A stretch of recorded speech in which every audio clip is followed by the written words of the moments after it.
Sun breathing is the strongest breathing style in the Demon Slayer universe, and allowed Tanjiro to improve by leaps and bounds until he was on par with the Hashira. But what if he had another trick up his sleeve? In today's video, we'll look at how the Demon Slayer story would change if Tanjiro could use both sun and moon breathing.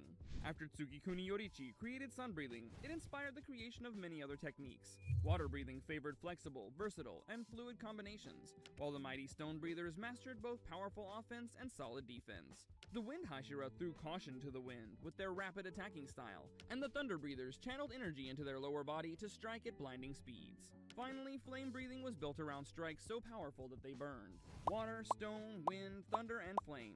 These elemental styles formed the core of all breathing techniques, and gave birth to new innovations such as beast, insect, mist, and sound breathing. However, there was one other breathing style that was lost to history by the time the Taisho era came about. In his attempt to copy Yoriichi's sun breathing, Tsukikuni Michikatsu developed a completely new style, moon breathing. This breathing technique mimics the nature of the moon, using crescent-shaped slashes that are just as unpredictable as the waxing and waning moon in the sky. In the normal storyline, moon breathing disappeared from the Demon Slayer ranks during the Sengoku era, after Michikatsu joined Muzan by transforming into the demon Kokushibo. Now, we know that Kokushibo values legacy, since he was pleased to see that his bloodline had continued, and culminated in a powerful swordsman in the form of the Mist Hashira Muichiro. So, in our alternative version of events, Michikatsu takes on a disciple, after he becomes a Hashira, and is able to pass down moon breathing to the next generation. Just like Kokushibo perfected the 16 forms of moon breathing during his 5 centuries as a demon, the lineage of Moon Hashira adds new forms to the technique. By the Taisho era, it's the strongest variation of total concentration breathing within the Demon Slayer core. But how does Tanjiro learn moon breathing? Well, this time, Urokodaki Sakonji has become a master of moon breathing instead of water. Urokodaki Sensei teaches Tanjiro total concentration breathing and trains him in the various forms of moon breathing. Now, this is where things get interesting, because Tanjiro will turn up at the final selection with a stronger breathing technique than in the original timeline. Tanjiro's initial challenges like the Hand Demon, Susumaru, and Yahaba, or Kyogai will be far less threatening, leading to quicker wins for our protagonist. The first major change occurs in Tanjiro's fight against the Lower Moon 5 Rui. This battle was the catalyst for him to awaken the potential of the Hinokami Kagura as a sword-fighting tool. However, the irregular crescent cuts of the moon-breathing technique are already sufficient to handle Rui's webs. Even though Tanjiro is pushed to his limits, he teams up with Nezuko and holds off Rui until Giyu turns up. So, when does Tanjiro awaken his sun-breathing? The critical moment would come in the battle against Lower Moon 1 Enmu, when moon breathing fails to cut through the demon's neck bone. Realizing that Zenitsu, Nezuko, and Kyojuro would be overwhelmed by Enmu soon, Tanjiro frantically unleashes moon-breathing forms upon the demon. In this moment of desperation, Tanjiro recalls the strength that his father generated using the Hinokami Kagura. With nothing to lose and his comrades' lives on the line, Tanjiro uses the Hinokami Kagura to add power to his strikes, unknowingly executing the sun-breathing form, Clear Blue Sky. Despite his newfound abilities, Tanjiro still takes too much damage during the battle on the Mugen train. Thus, he's unable to help out Kyojuro in his battle against Akaza, and the Flame Pillar dies at the hands of the Upper Moon 3. After recovering from his injuries, Tanjiro thinks back to the time he used the Hinokami Kagura on Enmu. What if he could combine it with his moon breathing to enhance its many forms? But now you might be wondering, if breathing styles can be combined, why didn't Tanjiro just combine sun and water breathing? Well, we get an explanation for this when Tanjiro reveals that the flexible water breathing, characterized by flowing and adapting, is not suited to his body. However, moon breathing is far more closely related to sun breathing, and was also created from within the Tsukikuni family. This means that Tanjiro is not only able to unearth the sun breathing forms with ease, but also manages to blend it with his existing repertoire of moon breathing slashes. The importance of this becomes evident in the Entertainment District arc, when the Demon Slayers take on the Upper Moon 6, Gyutaro and Daki. Tanjiro's erratic crescent slashes cut in all directions, easily slicing through Daki's obi and helping him get close to the demon.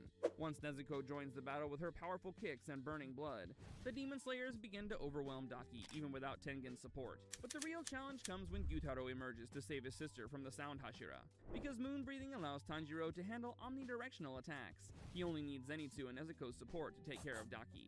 This means that Inosuke will be the one accompanying Tengen in the fight against Gyutaro, and he won't have to abandon the Hashira to save the others like Tanjiro had to in the original timeline, with Zenitsu unlocking his potential even further with his Thunderclap and Flash Godspeed. Both he and Tanjiro manage to break through Daki's defenses. Since Tengen is never left alone, he won't lose his arm and eye, but both the sound Hashira and Inosuke will be poisoned by Gyutaro. However, their poison resistance allows the two swordsmen to fight on, with Tengen finally reading Gyutaro's attacks with his technique, Musical Score. While Tanjiro senses the opening thread and unleashes the Hinokami Kagura for a mighty slash through Daki's neck, Gyutaro and Inosuke pounce on a cornered Gyutaro to sever his head at the same time. After the Entertainment District battle, Tanjiro's dual breathing techniques catch the attention of the Hashira, and word reaches Kagaya Ubuyashiki about this unique swordsman who can wield both sun and moon breathing. More importantly, Tengen survives with fewer injuries, and contributes later on during the Infinity Castle arc. But before that, we go to Swordsmith Village, where Tanjiro is sent to retrieve his repaired sword from Hagan Nezuka. In the battle against Tantengu, Tanjiro's combined breathing techniques truly shine.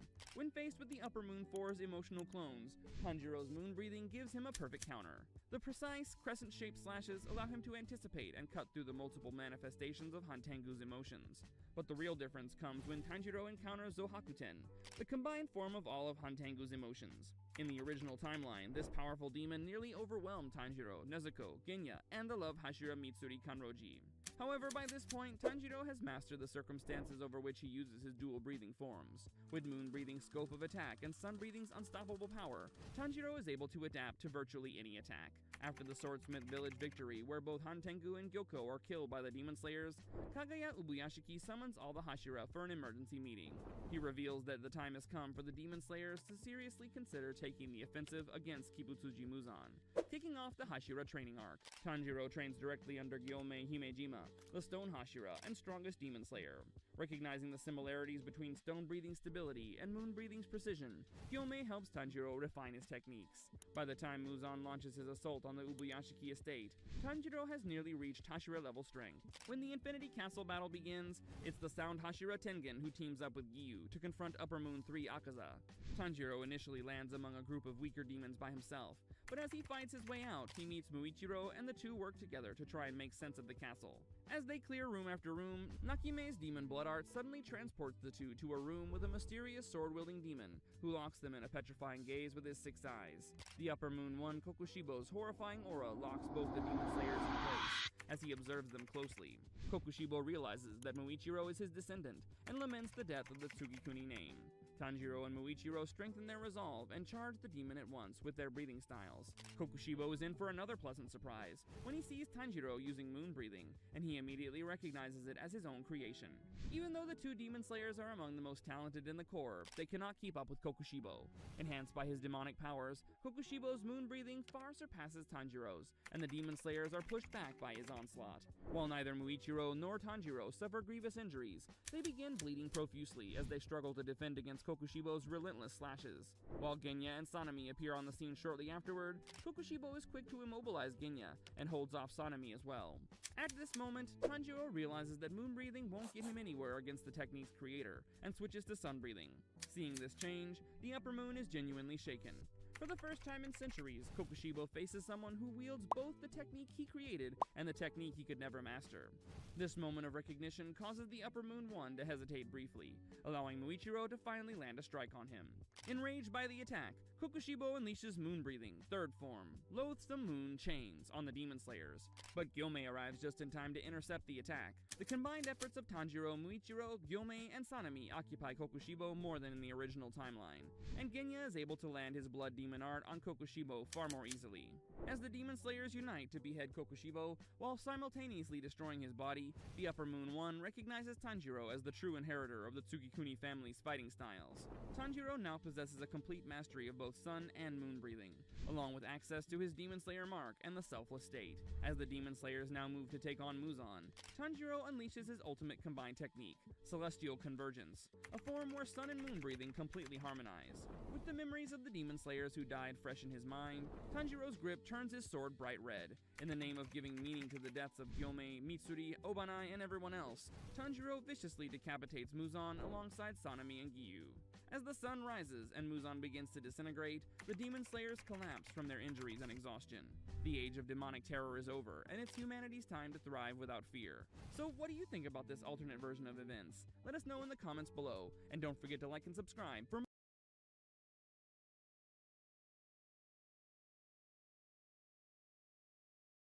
What if Tanjiro trained with Yoriichi for 1,000 years and came back as the most broken character Demon Slayer has ever seen? Tanjiro returns from selling charcoal in town to find his entire family slaughtered. The only survivor is his sister Nezuko, but she's barely breathing and ice cold. Without wasting a moment, he throws her onto his back and rushes down the mountain through the snow. But something's wrong. Nezuko's scent is changing, becoming similar to that cold, death-like smell from the house. Suddenly, she transforms into a demon and attacks him with savage fury. Her teeth growing into fangs, her nails into claws. Tanjiro tries everything, begging, pleading, reasoning with the sister he loves, but the demon blood coursing through her veins won't let her recognize him. Right when things seem hopeless, Giyu Tomioka, the water Hashira, appears in a flash of blue, and his mission is simple: eliminate all demons, no exceptions. To him, Nezuko is just another man-eating monster. Tanjiro's desire becomes crystal clear in that moment. He wants to save Nezuko and find a way to turn her back into a human. But as Giyu raises his blade in water-breathing first form,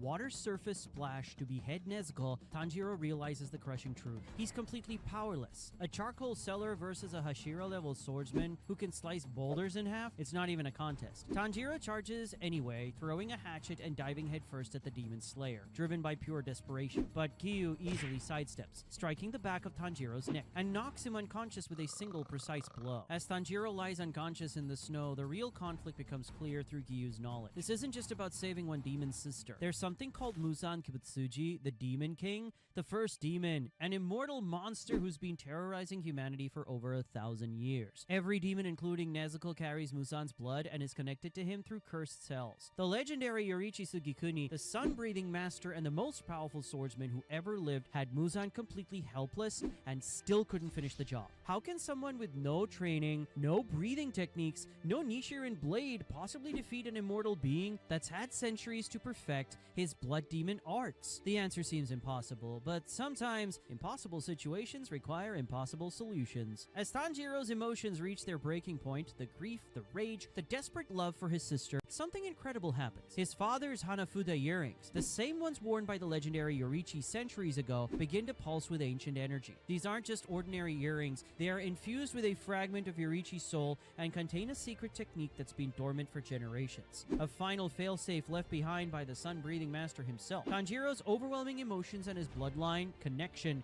to the original sun-breathing user just activated this hidden power. The world dissolves into blinding golden light. Like the break of dawn, everything, Giyu, Nezuko, and the snow-covered forest vanishes. Tanjiro gets pulled into something that defies the laws of reality. The Eternal Training Realm, a pocket dimension where time flows differently. Here's where it gets insane. Tanjiro can train for an entire millennium in this realm, and when he returns to the real world, not even a single heartbeat will have passed. Nezuko will still be lying in the snow, and Giyu's blade will still be mid-swing. It's the ultimate temporal cheat code, but it comes with a price that would shatter most people's minds. The moment Tanjiro materializes in the training realm, he gets obliterated. The gravity is 90 times higher than that of Earth's. The very air here is condensed spiritual energy that crushes down with the force of a mountain. It's like being at the bottom of the deepest ocean while simultaneously being struck by lightning. The realm itself is a hellscape designed to break warrior. The ground is made of obsidian that cuts your feet. The air burns your lungs, and the oppressive spiritual pressure makes every breath feel like swallowing molten metal. This is where Yoriichi's soul has been trapped for centuries, waiting for a worthy successor. For the first month, Tanjiro can't even lift his head. The pressure is so intense that his bones are constantly on the verge of snapping. His muscles tear from just trying to breathe. There's no food, no water, only the spiritual energy that both sustains and tortures him. He screams until his vocal cords rupture. He claws at the obsidian ground until his fingers are nothing but bone. He begs the empty sky to send him back to save Nezuko, but only echoes answer. Just when he's about to lose his sanity completely, a figure materializes from the golden mist. A tall man with long hair marked by flame-like patterns, ancient eyes that have seen the rise and fall of generations, and those same Hanafuda earrings. Yoriichi Sugikuni, the ghost of the sun. 67 days to lift your head. Yoriichi observes with neither praise nor disappointment. Acceptable. Most would have died in 10. That's when Tanjiro snaps completely. All he sees is the person responsible for trapping him in this nightmare, while his sister faces death. Despite the crushing pressure that should make movement impossible, something primal awakens in him. His father's blood, the connection to sun breathing, and the sheer force of his love for Nezuko all combine into pure, reality-defying willpower. Tanjiro pushes himself up, his bones creaking like old wood, muscles tearing like wet paper, and charges at Yoriichi. 1 step, his feet crack the obsidian. 2 steps, the spiritual pressure around him wavers. 3 steps, his body starts glowing with unconscious sun breathing. 7 steps total before he collapses, blood streaming from every pore. Yoriichi is stunned into complete silence. In 3 centuries of waiting in this realm, he's never seen anyone move against the pressure through pure emotion. This boy just broke the fundamental laws of the training dimension through love alone. Incredible, Yoriichi whispers. Perhaps there is hope after all. While Tanjiro lies unconscious, his body slowly adapting to the hellish environment, Yoriichi leaves him a message written in golden flames that burns in the air. Your sister sleeps in frozen time. Your first trial is to run as you once did on Earth. Only then will you be worthy to hold a blade. When Tanjiro awakens and reads the message, he breaks down completely. But this time from relief, Nezuko is safe. Time is stopped for her. He has a chance, no matter how slim, to become strong enough to save her. What follows is the most brutal training regimen ever conceived, inspired by the harshest cultivation methods from across dimensions. Years 1 to 50, foundation of suffering. The first half-century is pure physical conditioning that makes real-world torture look like a massage. Tanjiro must adapt to gravity that's not just stronger, but actively malicious. It shifts and changes, sometimes crushing him into the ground, sometimes trying to tear him apart in different directions. He runs across fields of razor-sharp obsidian that slice his feet to ribbons with each step. But he must keep running until the wounds heal faster than they can form. He carries massive boulders that get heavier with every step, training until the weight that once crushed him feels like carrying air. The realm itself fights against him. Phantom demons, made of pure spiritual pressure, attack him constantly, forcing him to dodge, weave, and counter while maintaining perfect breathing. These aren't real demons. They're manifestations of his own fear and doubt given form. Years 50 to 100. Breathing revolution. Yoriichi begins teaching him total concentration breathing, but not the watered-down version used by modern demon slayers. This is the original technique of breathing so intense it literally burns your lungs, so precise it can split atoms, so controlled it can stop your heart and restart it at will. Tanjiro must maintain this breathing while being pummeled by spiritual hammers that hit with the force of meteors. 1 lapse in concentration means broken bones and starting over. The pain is so intense that he often passes out mid-breath, only to wake up to Yoriichi's disappointed gaze. Again is all Yoriichi ever says. A true sun-breathing user never stops, not even in death. Years 101 to 300, the forms of the sun. Now comes the swordsmanship training that redefines brutality. Yoriichi manifests a blade of pure sunlight and begins teaching the 13 forms of sun breathing. Each form must be practiced 10,000 times perfectly before moving to the next. 1 mistake, 1 imperfect angle, 1 moment of weakness, and Yoriichi's spiritual pressure slams into Tanjiro like a mountain, sending him flying across the realm. The first form, dance. Tanjiro must move like flowing water while maintaining the power of a hurricane. He practices this while spiritual chains try to bind his limbs, while phantom arrows rain from the sky, while the very ground beneath him shifts and cracks. The second form, clear blue sky, an overhead slash that must cut through dimensions themselves. Tanjiro practices this while hanging upside down from spiritual threads, while his arms are weighed down by anchors that grow heavier with each swing. Each form builds on the last, creating a symphony of destruction that gradually reshapes Tanjiro's very existence. By the year 200, his sword swings create sonic booms. By the year 250, his breathing can purify the very air around him. And by the year 300, he's no longer quite human. Years 301 to 500, forging the impossible. This is where the training becomes truly insane. Yoriichi reveals the truth. The 13th form doesn't exist yet. It's a theoretical technique. The perfect combination of all 12 forms in an endless cycle that could theoretically kill any demon instantly. For 2 centuries, they work on creating this impossible technique. Tanjiro must perform all 12 forms simultaneously while maintaining perfect total concentration breathing while under assault from every direction. The failures are catastrophic. When he messes up the sequence, the conflicting energies tear through his body like chainsaws. He dies 17 times during the training, only to be revived by Yoriichi's spiritual energy so the training can continue. Death is just another obstacle to overcome, Yoriichi explains calmly as he resurrects Tanjiro for the 18th time. A true warrior transcends even mortality. Years 501 to 17, Transcendence. By now, Tanjiro has surpassed every human limitation. Demon Slayer mark appears naturally, not as a burden that shortens life, but as a permanent enhancement that makes him a living weapon. His body temperature runs so hot that snow melts around him. Yet his control is so perfect that he can hold a flower without it wilting. He awakens the transparent world, but not just the ability to see through things. He can perceive the flow of life itself, predict movements before they've even conceived, and see the weak points in reality itself. The training becomes cosmic in scope. Yoichi creates pocket dimensions within the realm, each with different physics and different laws of reality. Tanjiro must master sun breathing in a world where gravity flows upward, in a dimension where time moves backward, in a realm where thoughts become physical attacks. Years 701 to 800. The Soul's Journey. Despite gaining godlike power, Tanjiro's heart remains pure. This period focuses on spiritual development that would make Buddhist monks weep with envy. He learns to separate his soul from his body, to commune with the spirits of those killed by demons, to understand the true nature of the curse that creates demons. This is when he develops his ultimate technique, sun breathing, 14th form, Merciful Dawn. It's not designed to kill, but to instantly purify demon blood and free corrupted souls without pain. The technique is so advanced that it reverses the fundamental nature of demonic transformation. Power without compassion is just destruction. Yoichi notes with the first approval Tanjiro has ever heard from him. You have learned what I never could. Years 801 to 950. Mastery of all breathing.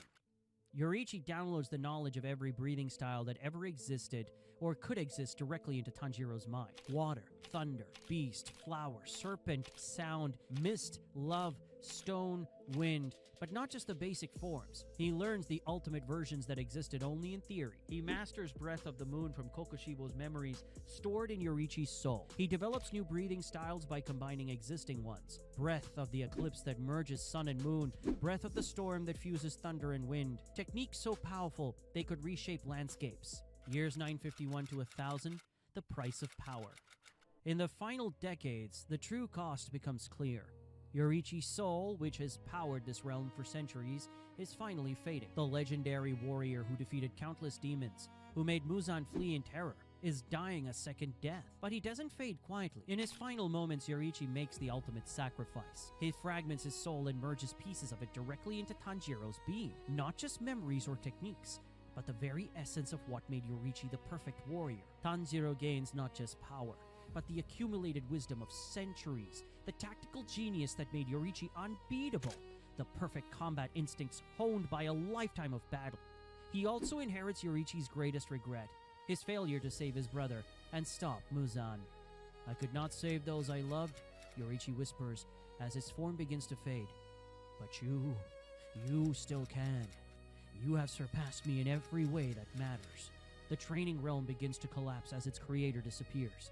Tanjiro, no longer quite human, no longer quite mortal, opens his eyes as reality reasserts itself. Tanjiro opens his eyes in the snow. Exactly 0 time has passed. Gyu's blade is still mid-swing towards Nezuko's neck, moving at what now seems like a snail's pace to Tanjiro's enhanced perception. But the blade never reaches its target.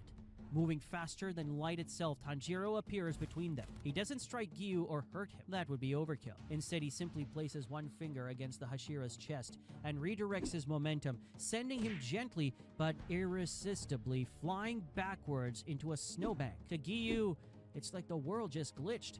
One moment he was executing a demon, the next he was sitting in snow 30 feet away with no memory of how he got there. His enhanced senses, trained through years of battle, detected absolutely nothing. No movement, no killing intent, no technique, just impossible displacement. The powerless boy who couldn't save anyone is gone. In his place stands something that transcends human understanding, a being who has spent 1,000 years becoming the perfect protector. Tanjiro looks at his sleeping sister with eyes that hold a millennium of love and determination. His enhanced senses can smell every molecule of Muzan's cursed blood in her system, can see the demonic cells trying to overwrite her humanity, can feel the foreign influence trying to control her mind. With surgical precision that makes doctors look clumsy, he places 2 fingers on specific pressure points on Nezuko's neck. The 14th form, Merciful Dawn, flows through his touch, not as a technique, but as pure intent made manifest. The demon blood in her system doesn't fight or resist. It simply ceases to exist, purified by sunlight made tangible. Nezuko's breathing deepens, her temperature returns to normal, and the fangs retract. She's still unconscious, but she's human again. The impossible has been accomplished in seconds. Gyu struggles to his feet, his mind reeling. "Who? What are you?" He stammers, his hand instinctively reaching for his blade before realizing how pointless the gesture is. Tanjiro turns to face him, and Gyu sees something that makes his soul tremble. Those aren't human eyes. They're the eyes of someone who has seen the birth and death of stars, who has spent lifetimes perfecting the art of protection. There's no malice in them, No anger, just absolute, terrifying competence. "My name is Tanjiro Kamado," he says, his voice carrying the weight of centuries, "and I'm going to kill Muzan Kibutsuji." Word spreads through the Demon Slayer Corps like wildfire. There's someone new, someone unprecedented, someone who makes Hashira look like Academy students. The reports sound impossible. Demons fleeing in terror, upper moons being defeated without the attacker even drawing a blade, the very air becoming purified wherever this person walks. Kagaya Ubeyashiki, the Corps leader, requests an immediate meeting. When Tanjiro arrives at the headquarters, something extraordinary happens. Kagaya's curse, the one that has been slowly killing his bloodline for generations, begins to weaken just from proximity to Tanjiro's purified spiritual energy. "A child of prophecy," Kagaya whispers, his failing eyesight somehow able to perceive the golden aura surrounding Tanjiro, "the one who will end our 1,000-year war." The Hashira meeting that follows is legendary. 9 of the strongest demon slayers alive, warriors who have dedicated their lives to perfecting their crafts, face someone who has transcended such limitations entirely. Sanemi Shinazugawa, the Wind Hashira, decides to test the newcomer's resolve by attacking Nezuko. He draws his blade, prepares his most powerful technique, and charges forward with killing intent. He never completes the movement. Tanjiro doesn't move from his seated position. He doesn't draw a weapon.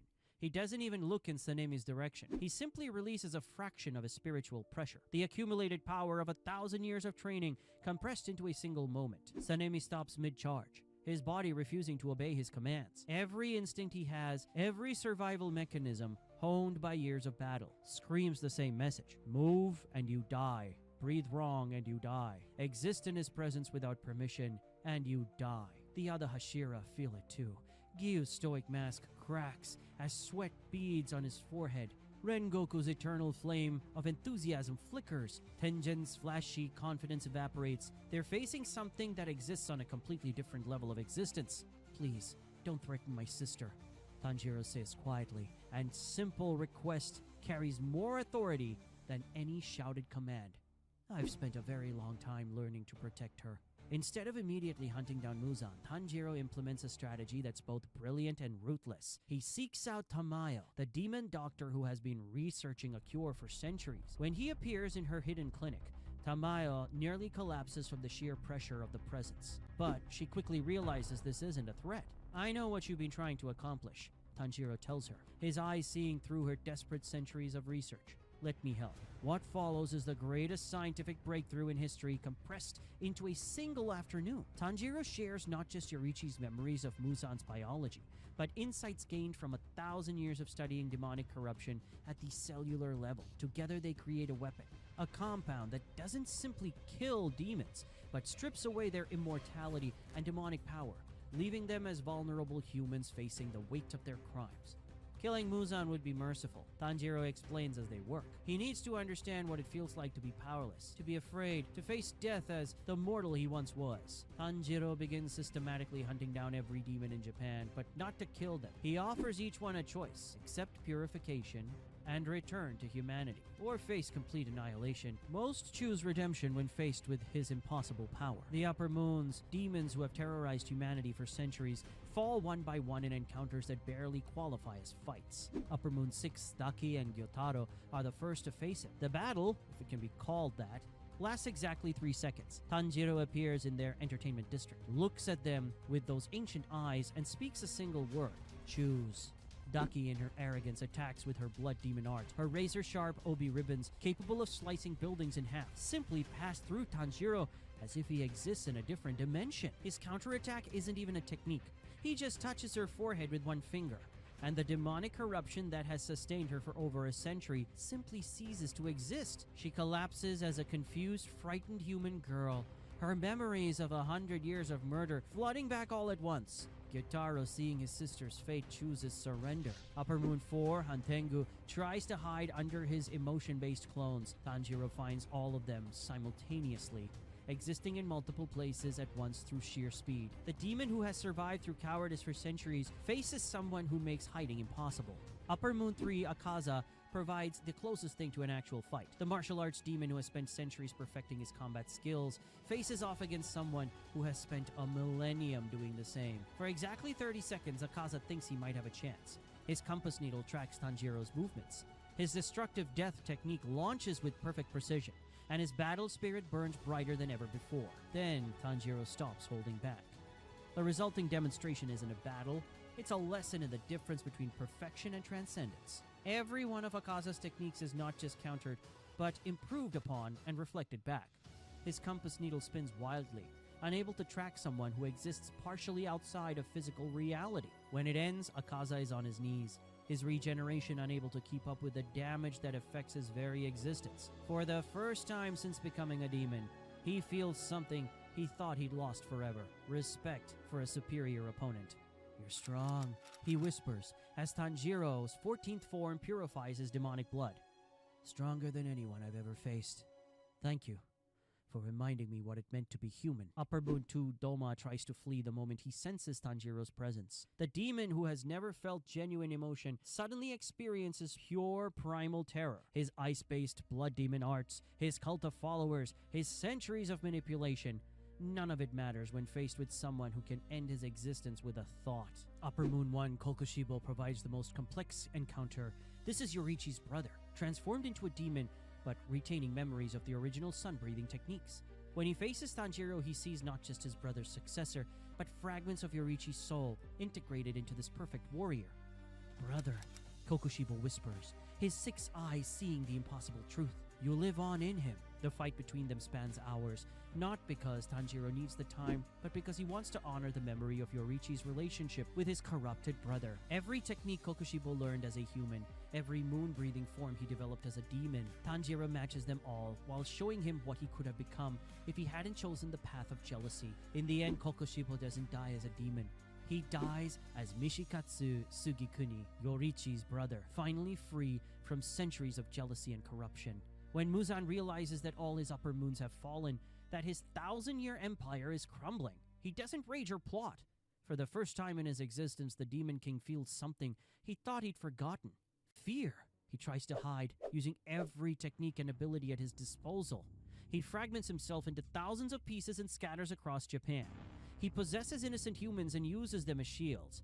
He even attempts to flee the country entirely. None of it works. Tanjiro hunts him down with methodical precision, purifying each fragment as he finds it, forcing Muzan to reconstitute or face permanent destruction. Tanjiro is systematically removing every option, every escape route, every desperate gambit until only one choice remains: face him directly. The final confrontation takes place at dawn, in the same forest where Tanjiro's family was murdered. The symbolism isn't lost on either of them. Muzan appears in his perfect form, having absorbed every ounce of power he can gather. He's magnificent and terrible, a being of impossible strength and speed, the apex predator that has terrorized humanity for over a millennium. "You think you can defeat me?" Muzan snarls, his voice carrying the weight of 1,000 years of unchallenged dominance. "I am immortal. I am perfection. I am..."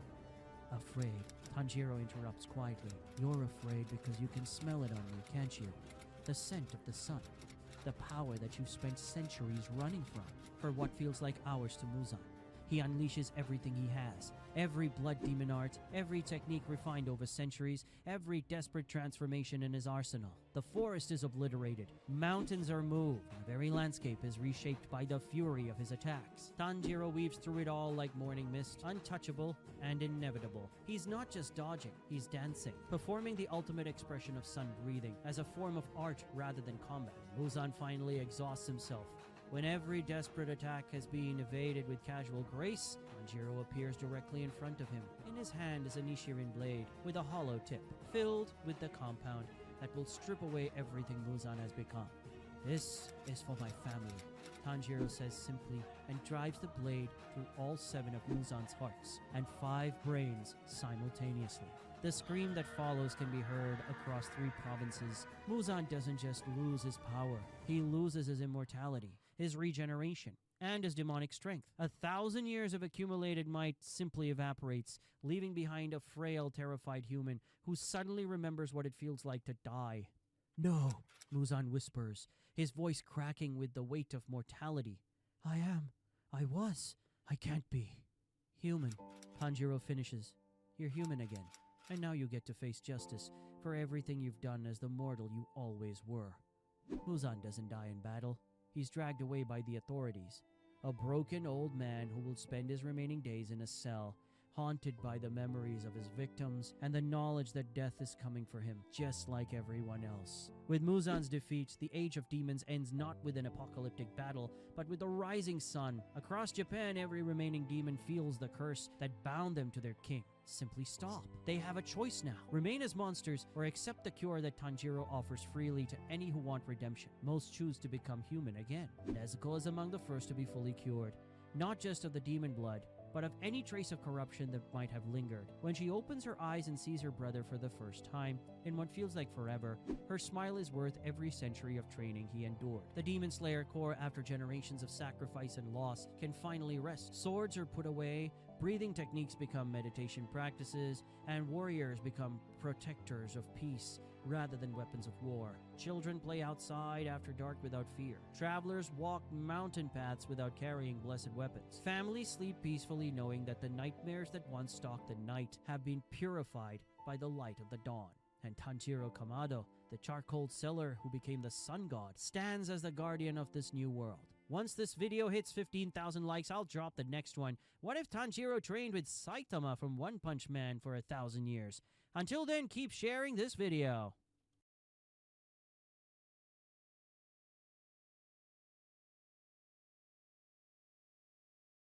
Today, I'm going to be training like 4 of the best pros in Valorant. You'll get to see my progression from playing in Silver Elo all the way up to where I am now in Diamond Elo. Let me know whose training routine you think helped me the best, and without further ado, let's get to the first pro of the video.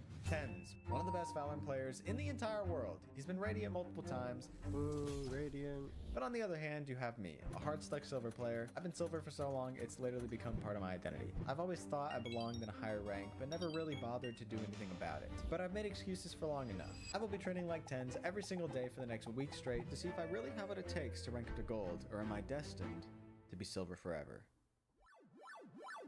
Now, TenZ's training routine consists of 3 very important things. The first one being 10 minutes of aim lab to start the day, every single day. After that, he goes into the practice range for about 20 minutes to practice his mechanics and his accuracy with all of the weapons in the game, and other things like counter strafing, etc. After this, he then goes into a single deathmatch to just make sure he is fully warmed up and ready to play competitive. Alright, 10 minutes of aim labs on the clock. Before today, I had never used aim labs, so I was very doubtful it would improve my aim at all. But it's part of the routine, so it needed to be done. And believe it or not, I found an aim training playlist literally created by TenZ, the man himself. Wait, TenZ actually made this. So I did a few exercises in it. Oh, I see how this one would be useful. Okay. I didn't get the greatest of scores, but that just means there's plenty of room for improvement over these next 7 days. Then we went into the range, got a pretty average time on the 50 bots, then got obliterated at my daily deathmatch. Well, if I'm being honest with you guys, that was pretty demotivating. I actually started game 1 off pretty strong. I got some early kills and we won the first few rounds. There we go. But my aim was just super inconsistent. I would hit clean headshots one round, but whiff in the next round. Thankfully though, my team carried me to the win and we actually ranked up to Silver 3 already. I'm actually kind of shocked. I don't think I deserved that, but we did it. Game 2 seemed like it was going to be more of the same. My team did a lot of the heavy lifting, but towards the end, I did start to pull my own weight a little bit.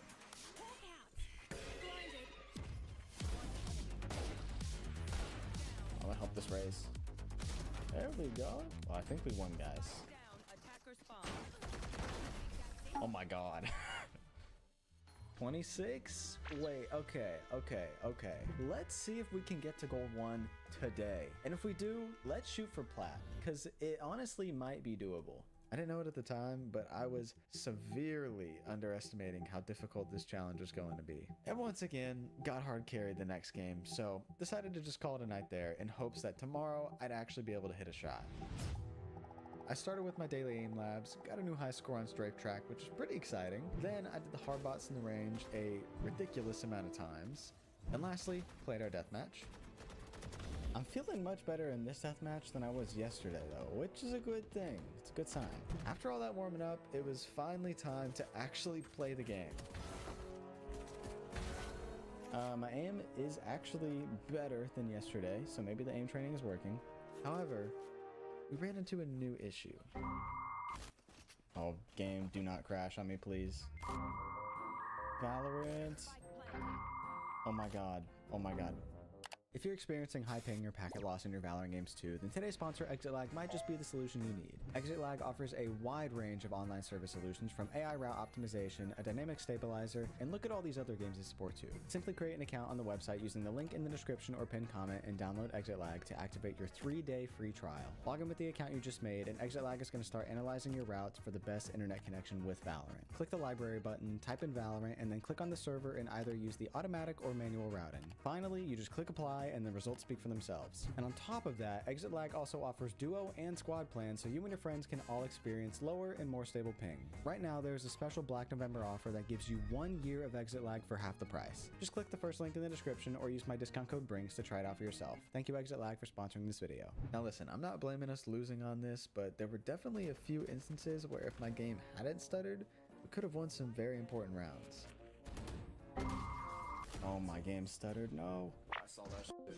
Luckily for us though, Tens uploaded the most perfectly timed YouTube video I have ever seen. So obviously, I copy pasted these settings, and let's see how this next game went. Ooh-hoo-hoo.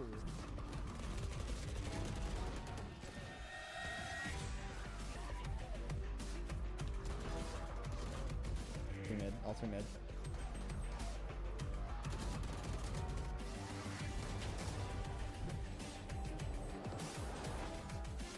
These new settings have me feeling like a new man, and that confidence carried over to the next game too.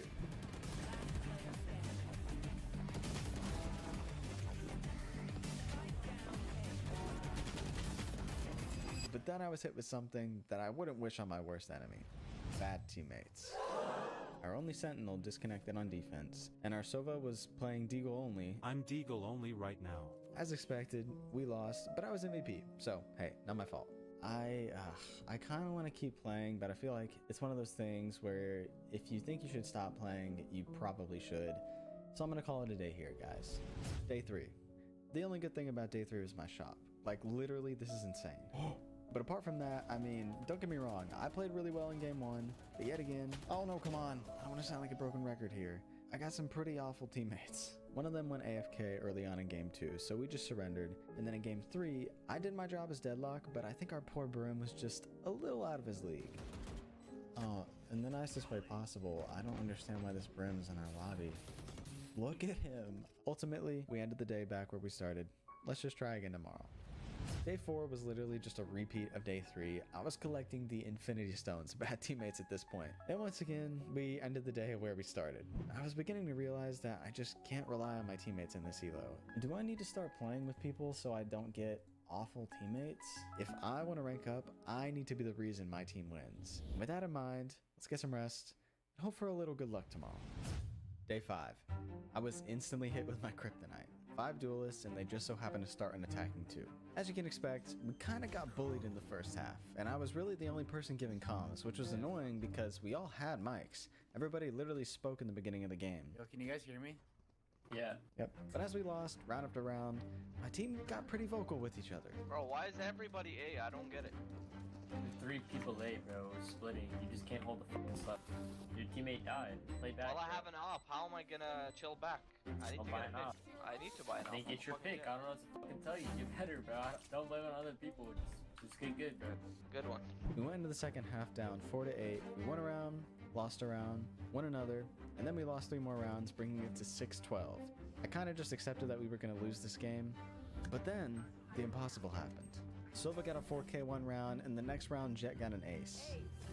And then we had a flawless next round. Next round, I got one tapped by the enemy Jet, but it literally didn't matter because ours got yet another ace. We were almost home free. We just need one more round to bring us into overtime.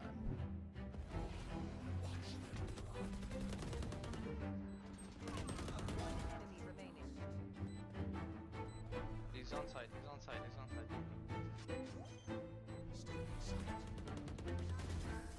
Good shit. I don't know how we got here, guys, but we're here. So, we're back on defense, and as we know, my team is not good at it. I should have died to the Phoenix here, but got a little lucky headshot on him. And I should have died here too, but we both whiffed, and I was left with only 22 HP. I was able to pick off the Raze though, and got a little too aggressive on this Reyna in my smoke. Choosing my smoke. But then Gecko sprayed and prayed the Reyna, finally bringing us into the lead. Now, we're back in attack, which my team is much better at.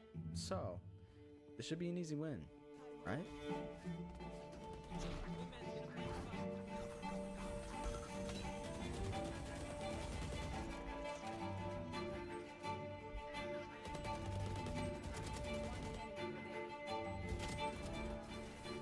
Nice, guys.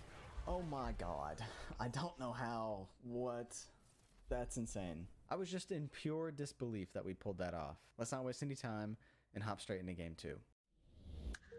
Well, guys, I'm back. My game did crash. I don't know how much of it was caught on the recording because my computer blue screened. As you can see, I have a 24-hour ban because of it. This game right here is when my computer crashed. We lost a whole 31 RR. Looks like day 5 is done. We've lost a lot of useful time, so it's gonna be a real time crunch to get up to gold. It's just demotivating, you know? Now, I know things are looking bleak right now. We're on the border of D-ranking on the second to last day of this challenge, but look at the bright side. After hitting rock bottom, there's only one way to go.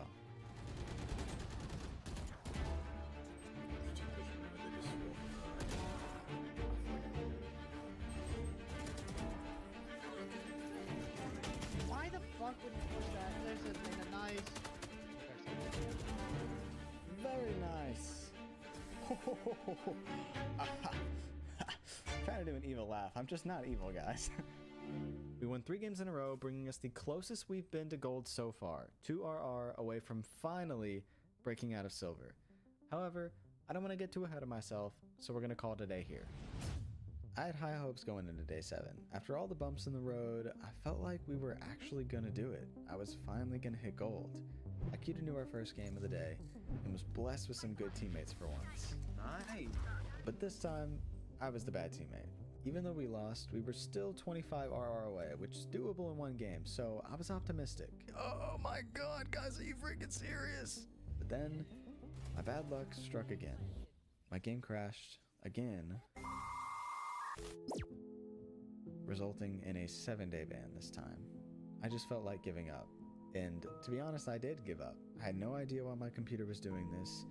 But luckily, shout out to my friend Dan. He helped me figure out I literally just had faulty RAM in my computer. So your boy got that fixed. And lo and behold, after the 7-day ban, we returned. No more stuttering, no more crashing. Come on, I had to. Yes! Finally! Demon1, arguably the best player in Valorant right now. His former team Evil Geniuses won VCT 2023, and largely because of him, since at that event, he also won the MVP award. Fuck the haters, respect my f***ing name, I'm the best player in this game! Which is why I'm going to be training like Demon1 every single day for the next 7 days to see how high I can climb.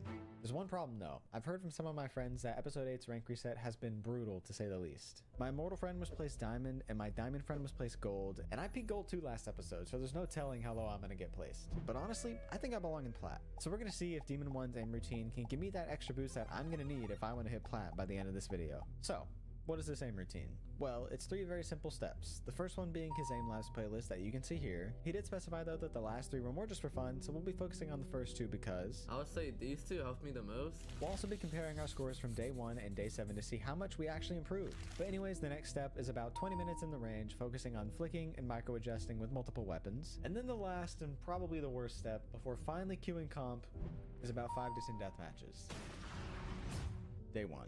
It's been about 6 months since I've even touched aim labs, so I was a little worried how well I would do on these practice courses, but to my surprise, I almost got a new high score on Strafe Track first try. Okay, I actually felt like that was really good. That was one of my best attempts. On the other hand, Headshot Standard took a little getting used to, but I don't really stress over my lackluster attempt since I still have the entire week to bump that score up. Then it was time for the range, where I literally just clicked heads for 20 minutes straight, and then I proceeded to my mini death matches. The warm-up is finally done. As you can see, we got 3 placement matches left. I did 2 of them. They didn't go too well. Today, we can get that done, get our placement, and then we'll decide where to go from there.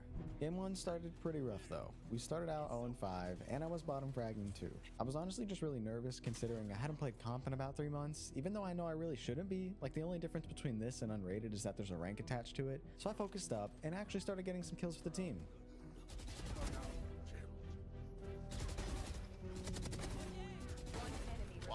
suppressed me on start. Oh my god. I was putting my team on my back as much as I possibly could. This was just an unwinnable game and our first team MVP loss. Unfortunately, it wasn't our last either. Another team MVP loss. You know, you love to see it.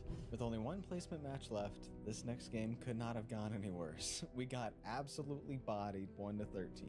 Let's see the rank. Please be gold, please be gold, please be gold.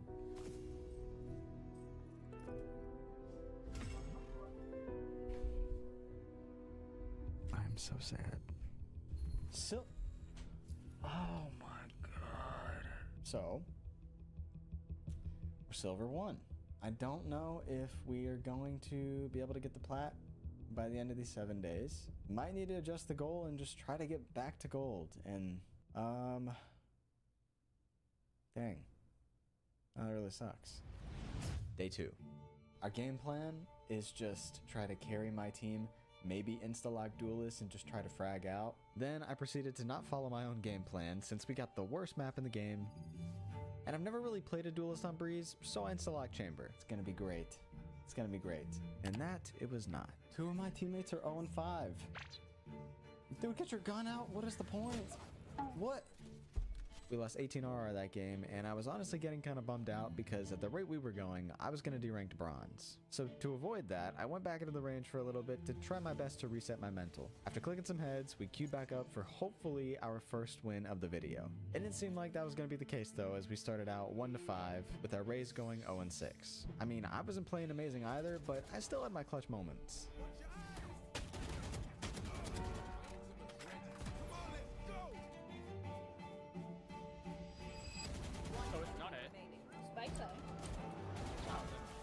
There we go. We made it to the second half, only down 2 rounds surprisingly, but this minor victory was short-lived as the score very quickly went from 5-7 to 7-12. I had pretty much accepted defeat at this point, but our bottom frag Rays quickly snapped me out of it when they pulled this out of nowhere. Nice! That was the start of the snowball effect that we needed because we won every single round after that to get us into overtime. Oh my god. I don't know how we made it to overtime. I really don't. Well, my teammates didn't make it easy for me because in the first round of OT, I was left in a 1v1 situation against their Omen that ulted to the other side, so I was forced to play retake alone.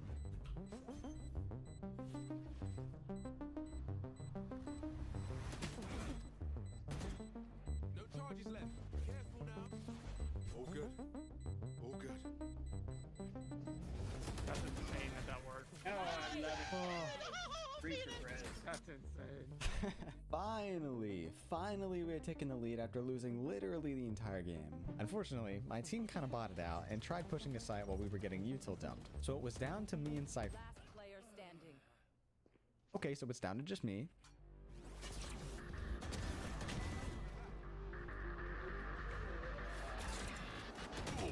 No, the timing. So close. Those flicks were crazy though.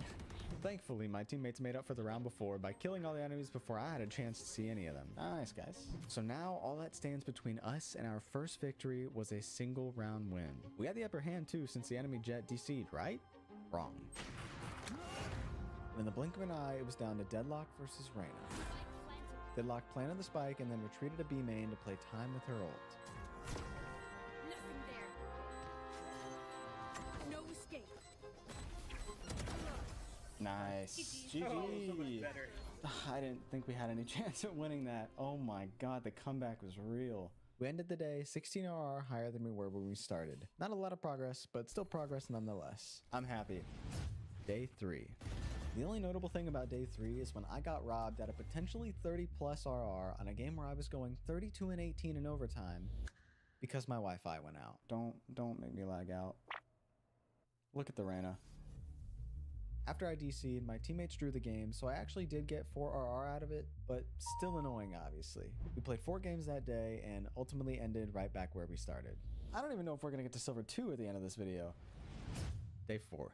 We're still silver 1. This is tragic. After 3 days of basically making zero progress, I knew something needed to change. Well, I look back at my career and I noticed I definitely lost more often than I won. However, whenever I did win, I would gain significantly more RR than I would lose on the games that I lost. If I just play more games, statistically, I'll rank up eventually. So that was the plan going forward. Just play more games. We had a bit of a rocky start to game 1 though.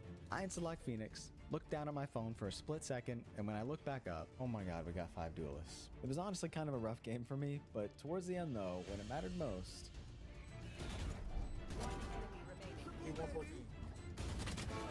Good shit, boy. whew, and we won. GG, y'all have a good day. I was feeling good, so I didn't waste any time getting into game 2.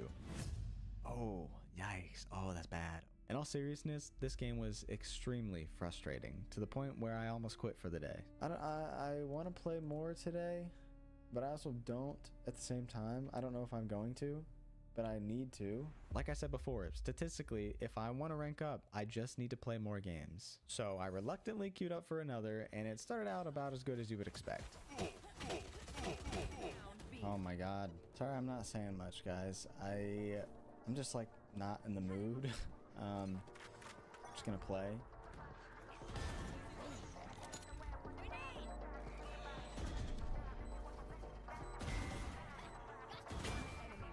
There we go. All I need is just like one really good round, and then it gets me back into it a little bit.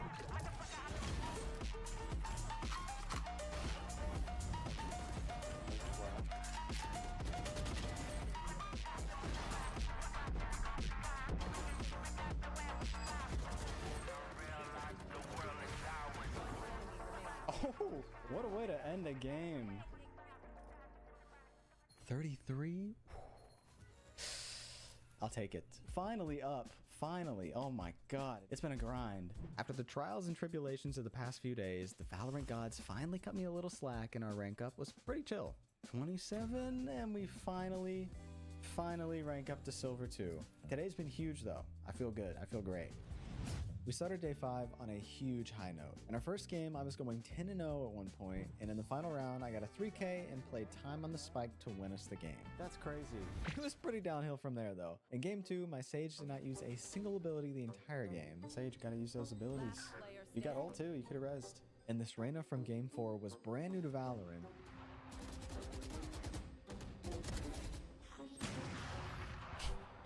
Yet was still out fragging every other person on my team.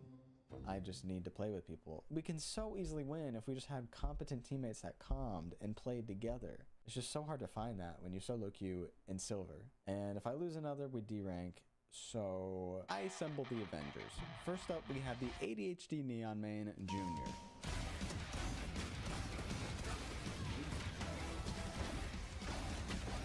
Ew! And then we have average Jonas at home, Jake Star.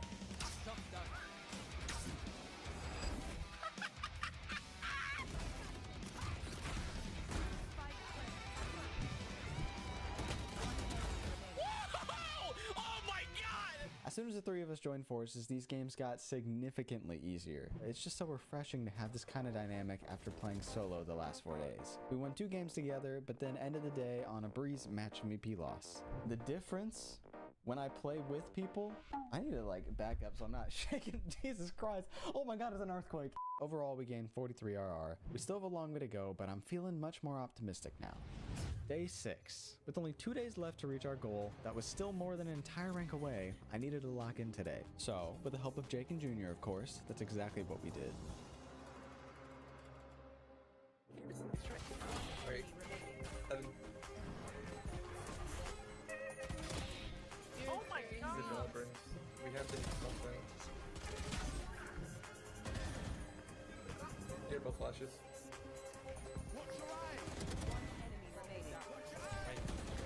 Oh, 7 bullets. You're better, holy shit. One enemy remaining. Oh. Good job. She just made it easy for me.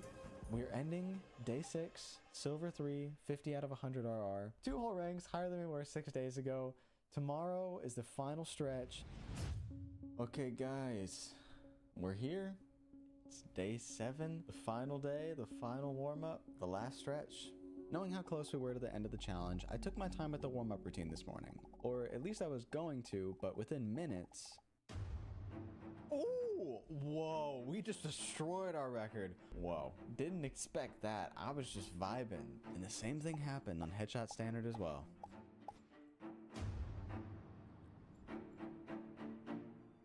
Okay, we crushed both of our high scores without even breaking a sweat. Let's hop straight into Valorant. I'm feeling good. It's gonna be a great day. It's gonna be a great day. We're so close to gold. If everything goes well, we could get this in 2 games. And as we know, from my previous luck, it's probably not going to. I started the day solo queue because I still really wanted to win my rank up game on my own, although I was very quickly reminded how difficult solo queuing is. I got my 4. No matter how much I did for the team, it wasn't enough to win us the game. It wasn't my fault. So I didn't waste any time, and I reassembled the Avengers for the final climb to gold. Within the blink of an eye, we won back-to-back games, bringing us the closest we've been to gold so far. 74 out of 100 RR. 26 away from gold 1, so we'll have to kick it up a notch, but I think we got it. Oh no! One more side. Last flank. Nice.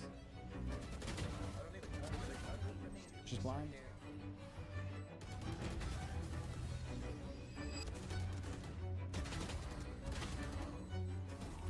GG. Oh my god. Guys, 26.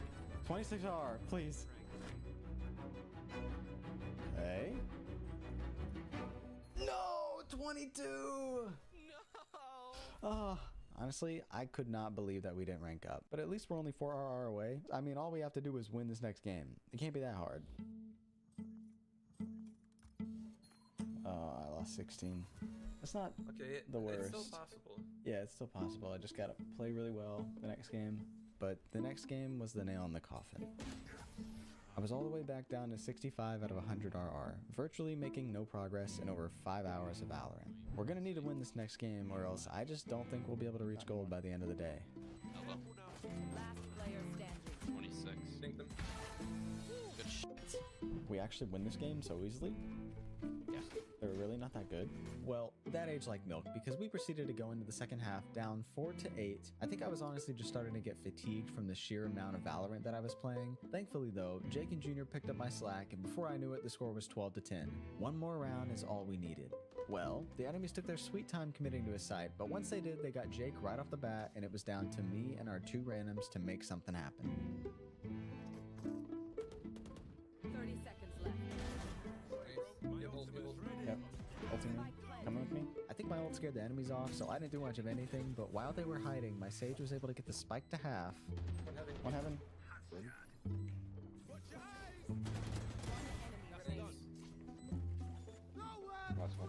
Sticking its half. Nice. Our team MVP gave us 23 RR, leaving only 12 left between us and gold. One win. One like halfway decent win. And we will finally hit gold. I'm exhausted, but I think it's gonna be worth it. Let's take it through. One more. We win this. Easy. And we got people that actually use their mics. This is great. Yeah. No, everybody has it, bro. W. You okay? Backside. Yeah, it's crazy. Hey! Oh! He lied. Cussing, ready? 3, 2, 1. One enemy remaining. Oh, give me those assists. Give me those assists. Enemy remaining. Oh my god! I love these guys. They're so nice. Boathouse. One backside. Second. Left main. Hold main. Nice.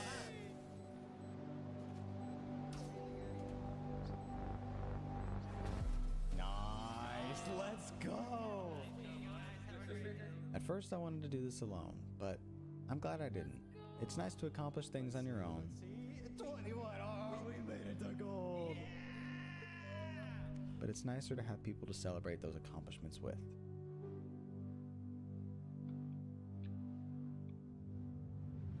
Curry, Valorant ranks #1 villain, the man notorious for going from unranked to rank 1 Radiant on multiple occasions. Give me that shit! I got rank 1, perfect. On the other hand though, you have me. My current peak is gold 3, however y'all have been hyping me up in the comments of the last couple videos saying I deserve at least plat, so I'm going to be training like Curry every single day for the next 7 days with the goal of hitting my new peak plat 1 by the end of this video. So, what is this aim routine? There's 2 steps to it. The first one being the same Labs playlist called Improved Demon 1 Routine by VT Minigod. Curry says he runs through all 11 of these tasks twice before finally getting on Valorant, and once he's on, he'll run a TDM without using any abilities to just focus on hitting clean headshots. And then after doing all of that, we can finally cue some comms. Alright, we are going in. The same routine is pretty daunting. First of all, as I said before, it's just a lot. It's more than I've ever done to warm up my aim before playing Valorant. And second of all, these aim tasks are a lot more advanced than the ones that I'm used to doing from previous videos, so I missed a lot of targets and got pretty low scores, which didn't help with my confidence in my aim, because after a whole 30 minutes of straight aim labs, it was finally time to play our daily TDM where I just got destroyed. I feel like I warm up much better in an actual deathmatch than a team deathmatch. So at the end of all this, I oddly didn't really feel warmed up. I don't know, maybe I'll get used to it, we'll see. So our starting rank is gold 2, 60 out of 100 RR. Alright, first game, let's go guys. Good start, I guess. So that was one of the only 5 kills that I got in the first half of this game. I was struggling to say the least. I basically had to use the first half of this game to warm up, so the second half is when I finally started clicking heads like Curry. Good job. Oh. Good shit. Spike down A. Neon's backside, I think.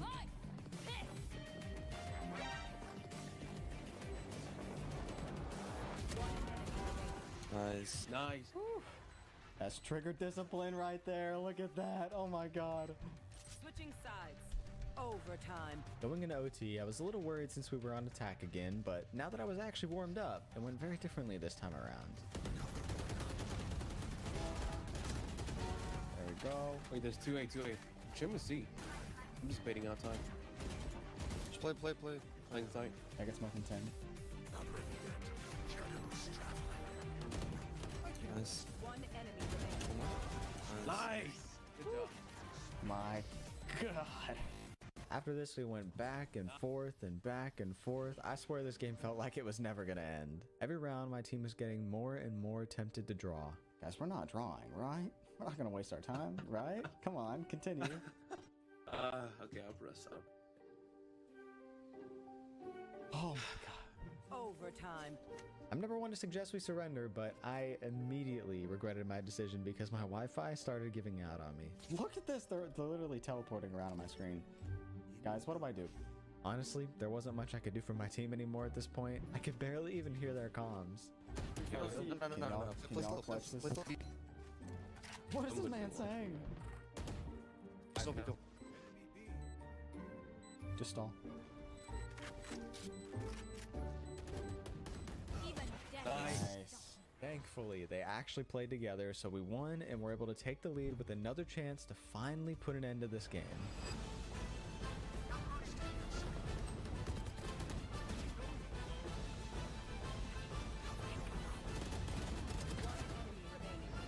That's one. Spike down A. Blind down. GG. Oh my god, thank god. Holy god, I'm so sorry. Oh my god, suck. Fucking Reyna, you suck. What a way to end the game. Oh, I'll take 21 RR. My poor team was basically playing a 4v5 because of my Wi-Fi, which is going to be getting fixed on day 3. I might actually end the day today. We're in a pretty good place right now, so I don't want to screw this up. Day 2. Oh, another high score. Look at me go. That's pretty good. Pretty good warm-up routine this morning. That was about the only good thing that happened today, though. In game 1, my team had no comms, and before the first half was even over, they had already tried surrendering. My team just sucks. They have, like, no mental. Like, we're losing 3-6, and they want to surrender. We were able to tie it up at the half, though. Switching sides. There we go. Somehow pulled it back to 6-6, and then we had a back and forth in the second half until my team tried surrendering again. Guys, why are we surrendering? We can win the game. We just need to hit our shots and play together. It's easy. 80 on Neon. One enemy remaining. Thank you, Jet. One enemy remaining. Woo. And then we won the next 3 rounds, and it was GG. GG. Defenders. That's why you don't surrender, guys. Oh wait, we had to rank up, right? We had to rank up. I definitely got 19 RR, right? Ooh, look at us go 28. Wait, the person I killed the most on the other team was the Plat 2. I think I deserve Plat, guys. I think we're gonna do it. I think we're actually gonna do it. After this, it started putting me in games with more and more Plats, and I'm not gonna lie, I felt like I just couldn't keep up. I'm trying here, but I kid you not. Every single round I've seen somebody I've died within half a second.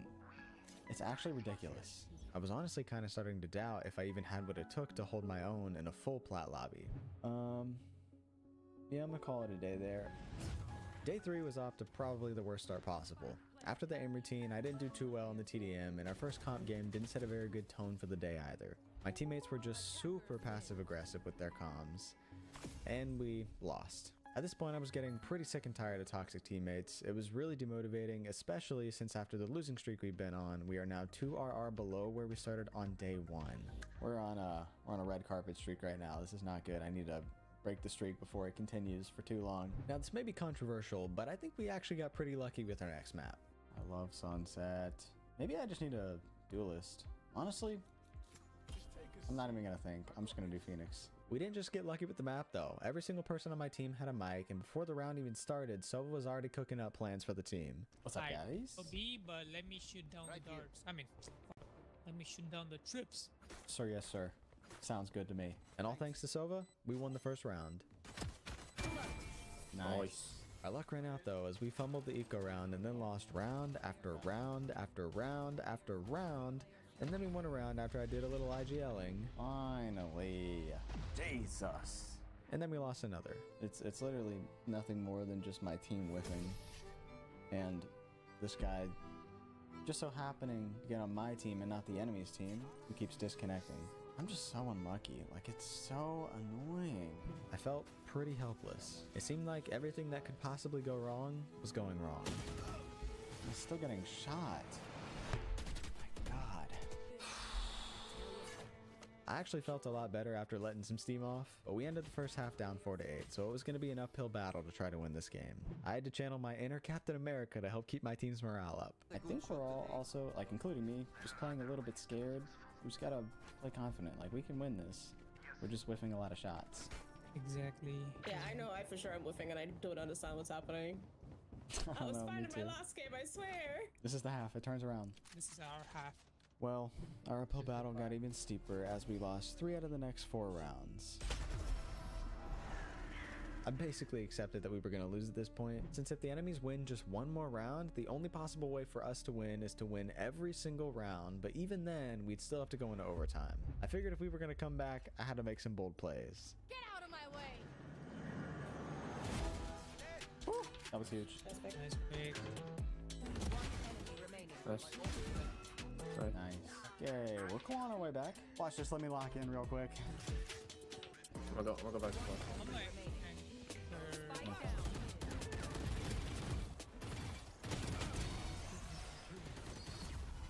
Y'all saw nothing.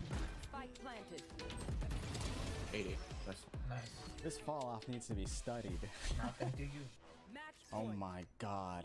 Just keep doing what we've been doing. Don't let up yet. Lot mid. As a last-ditch effort, the enemies did their typical mid push. However, instead of challenging me in market like they usually did, they ran all the way up through mid and just caught my team off guard. Bro, mid. fuck. Last player standing. Oh no! Oh no! Jen was there too, close. Dang, the ace. That's crazy. Nice. Getting the jet here was monumental.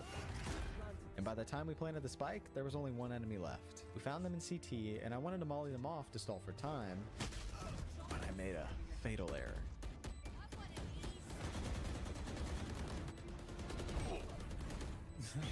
Look, everyone's. Never mind. Nice clove, thank you. Switching Oh. sides. Match point. Alright, wherever we see the jet this round, just peeking together. No fear. If we kill the jet, it's easy. They smoke B.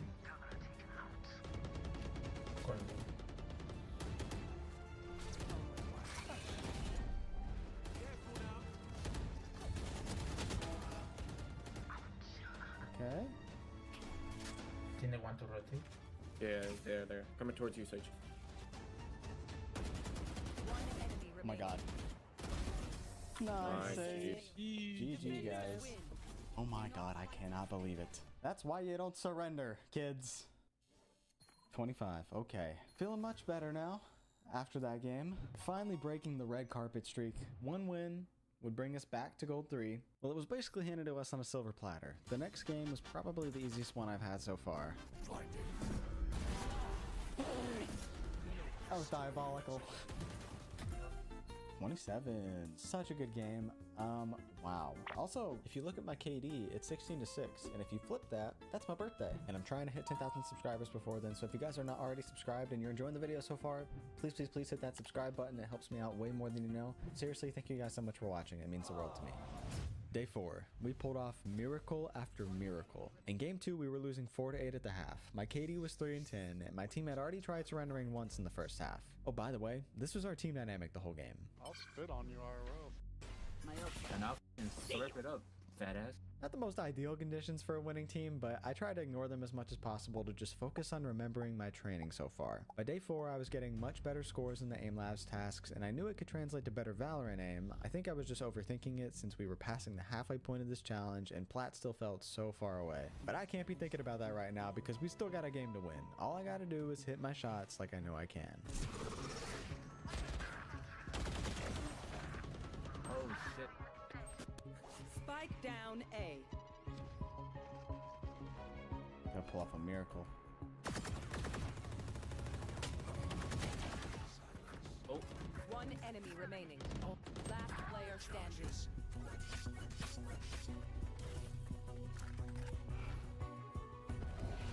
Watch, I have the spike. 30 seconds left. Shadows traveling.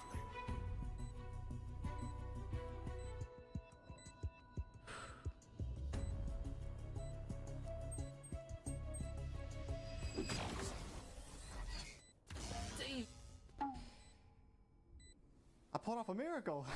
After a comeback like this, I think the enemy team's mental was just destroyed, so we were able to win this game and a few others today, bringing us to 41 out of 100 RR and gold 3. Though there were quite a few plats. Okay, finally a game with some plats in it where I don't do horrible. Really good day. I'm happy with it. Day 5. Today was an absolute roller coaster of emotions. Everything Valorant could possibly throw at me, they threw at me. I did hit some clean shots today. Oh my god. But I also had games where we lost so fast that it felt like a swift play. I couldn't strafe because Cypher was on me. That's just what happens when nobody talks. And I had another game where my team's omen was being a Debbie Downer the whole game before he eventually just alt F4'd. Hate to be the bearer of bad news. You just suck ass. I don't think you hate to be the bearer of bad news. I think you actually like it. In total, I played 6 games today. I think overall we gained 5 RR. I'm done for the day. Listen, I'll see y'all tomorrow, okay? After all the bad teammates we've endured over the last few days, Valorant finally decided to bless me with some good ones to kick off day 6. Nice. Fight him. Come on. One enemy remaining. Good job.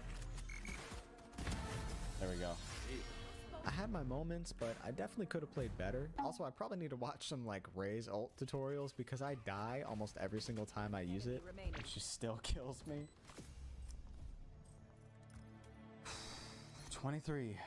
I could have done significantly better. We had a diamond. This is the first game we have ever had a diamond in our lobby. The game is testing me. It thinks I belong in plat. We are now 69 out of 100 RR in gold 3. It's probably not gonna happen, but we could rank up this next game. And I had high hopes after seeing this. We do have a previous diamond on our team. Just hold from like back here. It's over there. Oh, Both heaven. Both heaven. Shadows traveling. One enemy remaining. You're different. Guys, the previous diamond said I'm different. Someone gotta shoot the Gecko flash. Oh my god, we got more comms. Careful here. Oh my god, all 3 there.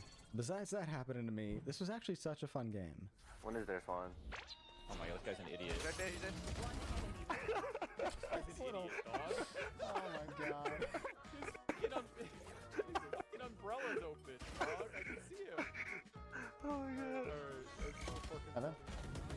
I can't see you. You can't see me. Oh my god. Oh, what did we get? 25. This could be it, guys. I'm not gonna overthink anything. I'm just gonna hit my shots. All right, all right, all right. We got this. I'm excited. I gotta let them, I can't even speak. I gotta let the nerves settle down and just play the game. Well, the nerves got the best of me because I took a gunfight that I probably shouldn't have when we had the numbers advantage. No, 20 on Sova. Leaving it up to my team to clutch the first round. Last. Nice one, Rick. Last player standing. No. That is not good starting on a loss. It's not over, but man, that makes it so much harder. I need to not take those fights from this range because I never hit those shots. You gotta play smart. You gotta play smart. I said I was gonna play smart, and now I'm playing greedy. Just play smart. We lost our Eco round 2, which wasn't too big of a deal, but if we lost this next one, we'd be in some big trouble.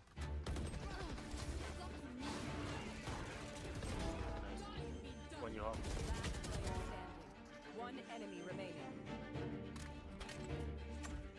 Spike planted.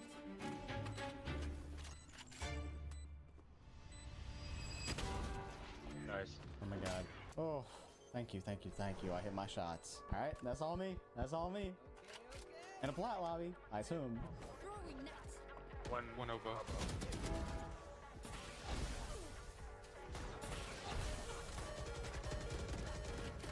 Watch behind us. Watch him drop out, hit my sensor. Who's in here? Go with him. All right, all right, all right. I'm putting in the work.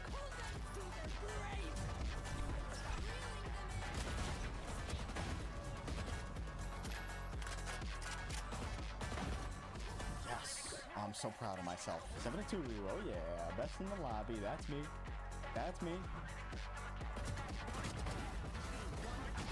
Oh my god. Match point.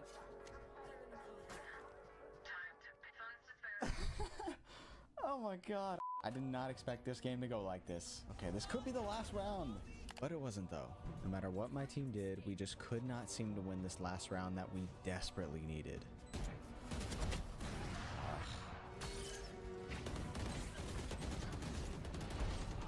Oh my god. Last player standing. Please. Don't let this be the downfall. Have it without. 10 seconds left. Last player standing. Dang. Okay. Can anybody pinpoint what we're doing wrong? Yeah, so they stacked Cypher on B and then 3 on A. Top at Heaven, and then Clove peeks here. And then Sova spams U-Haul. We could try to go for a shower push. Maybe we do a split push, kill this Clove, and then we go from there. What about B long? Because even if we killed the Clove, we still gotta fight an Op and an Odin No one's spraying. been playing B long. Yeah, let's go B long. I could be okay with B long.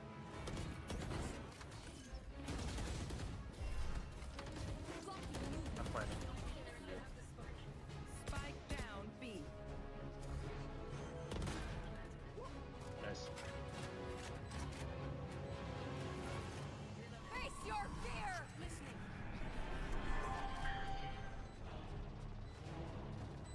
They both there. CT.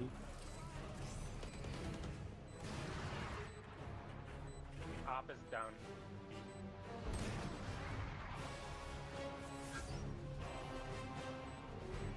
Out in sight. At least one. Both. Please, kill him, kill him. Nice. GG, guys. Attackers Good on, guys. win. Oh my god. Wait. I'm like genuinely in shock. I did not expect that to happen today. Curry, thank you so much for the aim routine. We made it. No day 7 needed. I'm no longer hard stock gold. I'm not hard stock silver. That's the old me. I'm plat brains. Aspas, arguably the best duelist in the world. This year he set the record for the most kills in a single VCT match at 47 kills. It's safe to say I can learn a thing or two from this guy. There's one problem though. After the big rank reset, I was put all the way back down to gold 3 and haven't played much comp since. However, that changes now because I'm going to be training like Aspas every single day for the next 7 days to see if I can hit my new peak diamond 1 by the end of this video. So what is this training routine? Well, there's 3 steps to it, but I'll let FNS tell you all the first step. This guy only Guardians in DM, and now everyone is doing it. That's right, Guardian only in DM. This will help us accomplish the second step by improving my gunfight hygiene. And that brings us to the final step, learning how to carry as a duelist. I've always kind of avoided playing duelist because of the pressure to frag out and carry my team, but this week I'll be forcing myself to overcome that fear by playing more Jett, Reyna, and Raze. Let's begin. Deathmatch. Okay. Get that Guardian.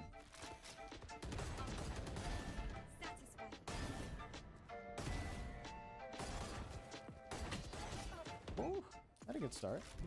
I played 2 death matches, and once I felt fully warmed up, I queued up for game 1. It's time. Okay. Oh, I'm scared. This is my second ever comp game as Jett. It's gonna be great. It's gonna be fine. It's gonna be fine. Let me channel my inner Aspas. Game 1 didn't start off too well, though. I mean, we were winning, but I wasn't getting many kills and was making some silly mistakes. Well, that was a little stupid. This is my second game ever playing Jett, so if I just been stupid, please forgive me. Oh, that's what Jetts are for. So a couple rounds later, when Cypher and I were left in a 2v4, I took Phoenix's advice and just turned my brain off. Jett, that was insane. Last player standing. 1 enemy remaining. You're so fucking crazy. Oh. Got stopped by a wall. You're long. Bye, guys. It's you and me. You pulled me. Okay, never mind. We're going. Ooh, stay calm, hit that headshot. Ow, 80. Nice. GG, guys. I kept this momentum going into these next 2 games, ending the day with 2 match MEPs. I know I could still have room for improvement, but we get 35 RR overall. That's pretty good. Considering we're still 4 ranks away from our goal, it's super important that we at least rank up today. Well, after starting the day with back-to-back losses, I was losing hope. I needed some type of mental reset. We're gonna, I guess, restart. Pretend like these first 2 games didn't happen. I also decided to switch things up a bit and try Reyna for the very first time in comp. Spike planted. Shoot. Chamber's weak. Chamber and Reyna.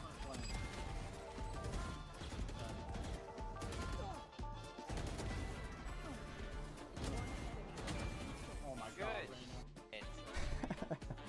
There we go. I got the MVP though.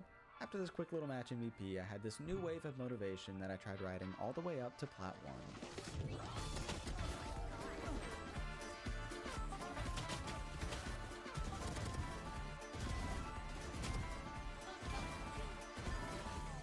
Alright, I'll take it. So close.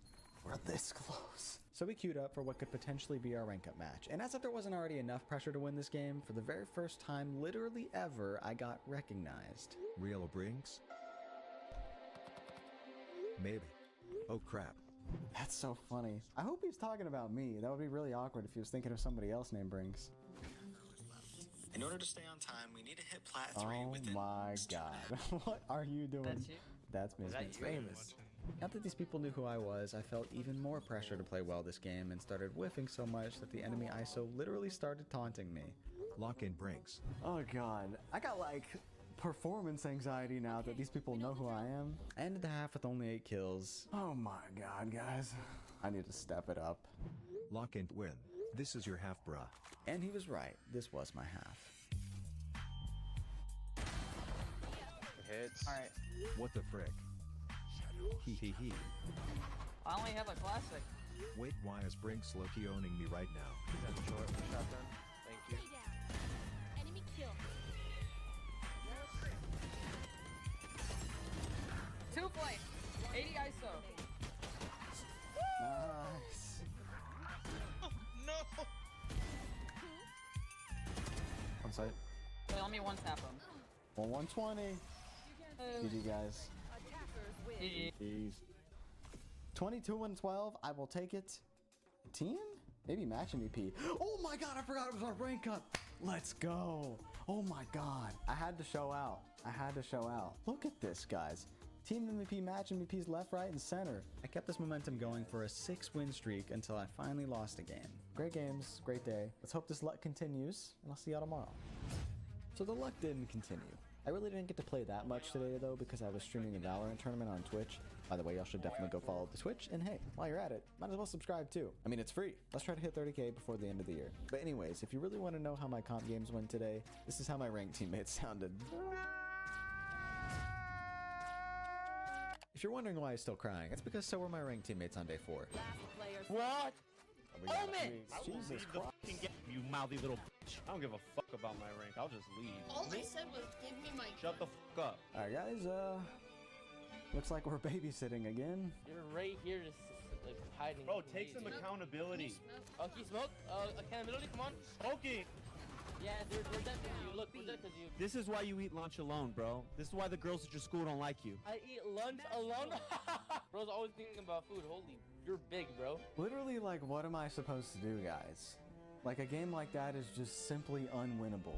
Like, oh my god, so I'm so sick and tired of solo queuing because it's such a dice roll. But I had no choice. I had to just keep queuing. However, the very next game was a whole different story.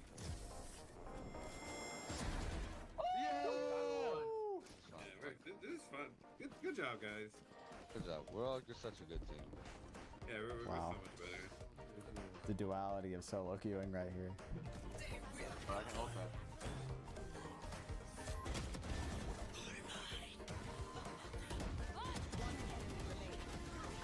Nice, GG guys. Man, that's so easy. GG. There we go. 22. Okay. Today's just been back and forth and back and forth. It was like for every one good game, I had 2 or sometimes even 3 bad games. And not that I was playing badly necessarily, I actually felt like I was starting to get the hang of Jett and Reyna. I should hype myself up a little bit, you know? I could make the diamond. I literally just need to stop playing scared. Like, the ranks literally don't matter. Watch left. Nice, one more, 2 backside. Wait, I'm leaving Reyna. Rotate. Last player standing. Close. Strike down A. One enemy remaining. Nice. Where's? Last unknown. Unknown. Yeah, I thought it was heaven as well. Drop. Here we go. After 11 whole games, 3 team MVPs, 2 match MVPs, we have lost 10 RR. This is so great. Let's just wipe the slate clean, forget today happened. On to day 5, I guess. At the beginning of this video, I set 2 goals for this challenge: improve my gunfight hygiene and learn how to carry as a duelist. I think I've made some decent progress on both of these goals. So why am I still plat 1? Well, I started thinking, yes, Aspas is an insanely talented player, but he doesn't win games on his own. He always has teammates that support him and will actually capitalize on the space he creates as a duelist. Since this is something I feel like I've been lacking, I invited some friends for a few games today to see if having a coordinated team would make any difference. Wish me luck, guys. Let's see how these games go. So, guys, we are doing Road to Iron with Brinks today. Road to Iron. That's what it feels like.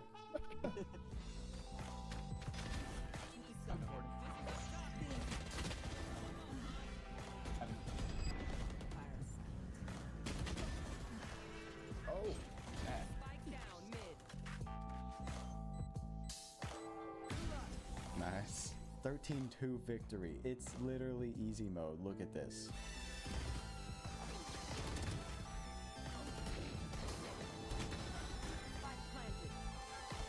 Reyna's in the smoke. Right here. Oh my god. 70 close. Nice, last one tree. Okay. Flanking scene. Nice. Rena's thing. Right. Nice. This is so great.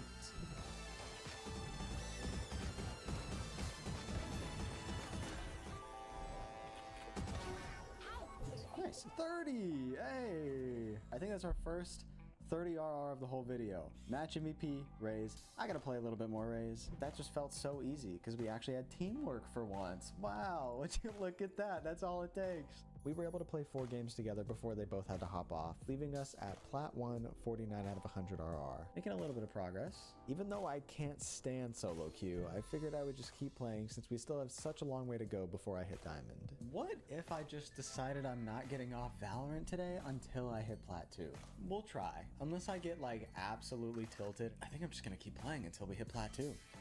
But with my luck, of course this next game wasn't gonna be an easy one.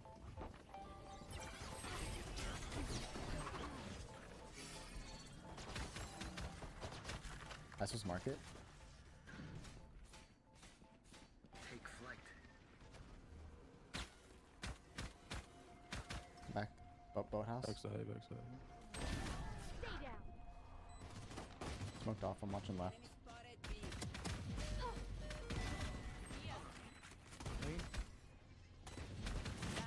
Stairs. Come on, guys. I got 2. It's okay. I don't need to get tilted after 1 round. I'm literally going to give myself more gray hairs than I already have if I keep stressing about winning every single round. Maybe I should have stressed a little bit more, though, because... And it just kept going more downhill. What is that? Fuck. No, I have my ult. Not over yet, guys. We just gotta get our ones. Are we going? What are we doing just sitting there? Just spray. Oh, nice try.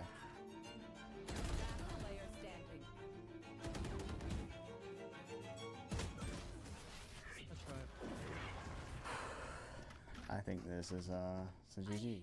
Sometimes it's just a team diff, and there's nothing you can really do no matter how well you play, until your team finally gets that 1 round. Nice. 40 omen tree. He's on site. Got a few rounds on the board. A little something. Little signs of life.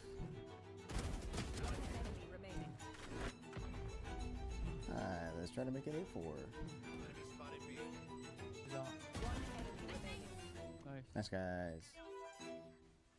Oh my god, it's a miracle we got it to 4-8 at the half. What was it, 0-7 at some point? Jesus. I was a little stressed because, for one, I was just having a bad game, but also my team was throwing away easy rounds. Like in this next pistol round, probably the most important round for us, we had spike control and numbers advantage. But my teammates gave them 1v1s and we lost it. We lost our eco round too, so it seemed pretty much over at this point. But I think seeing those double digits on the scoreboard woke my team up a little bit. I died in hell. I finally did a little something for my team, but this still just wasn't my game. I get shot going up here, I'm gonna cry. As long as we kept winning though, it was fine with me. Oh fuck, I got half.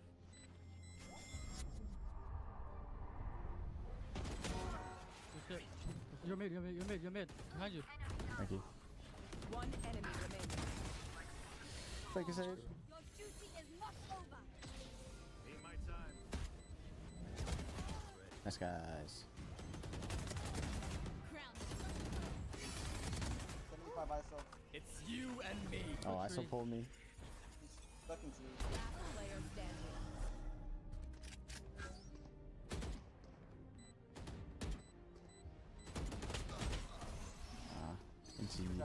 As a last resort, I bought an op.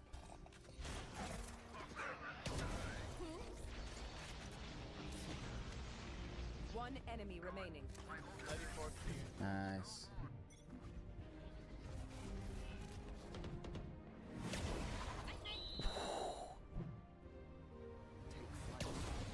Jets, B-man. One on mid, I'm mid behind you. After I died, my teammates started dropping like flies. Last player standing. It was all down to Reyna to keep us in this game. She's clutched for us a few times already. Nice. But could she do it again?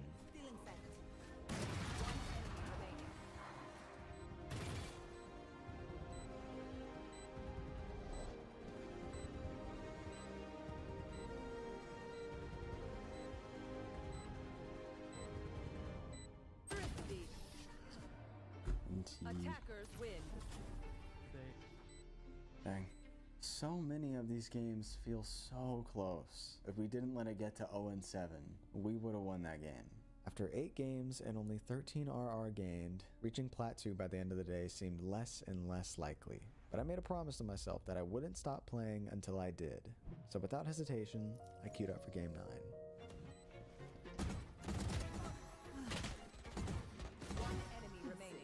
My ult ready.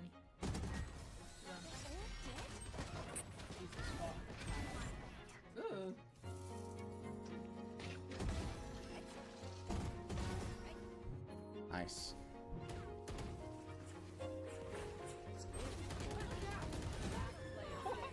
Oh.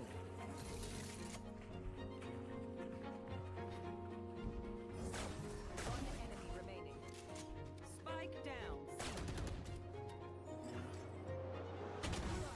Nice. This is great. Oh my god, I'm 10 away from ranking up.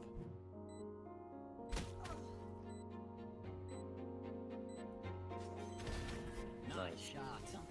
Oh my god. We actually did it. I think we gained 100 RR today.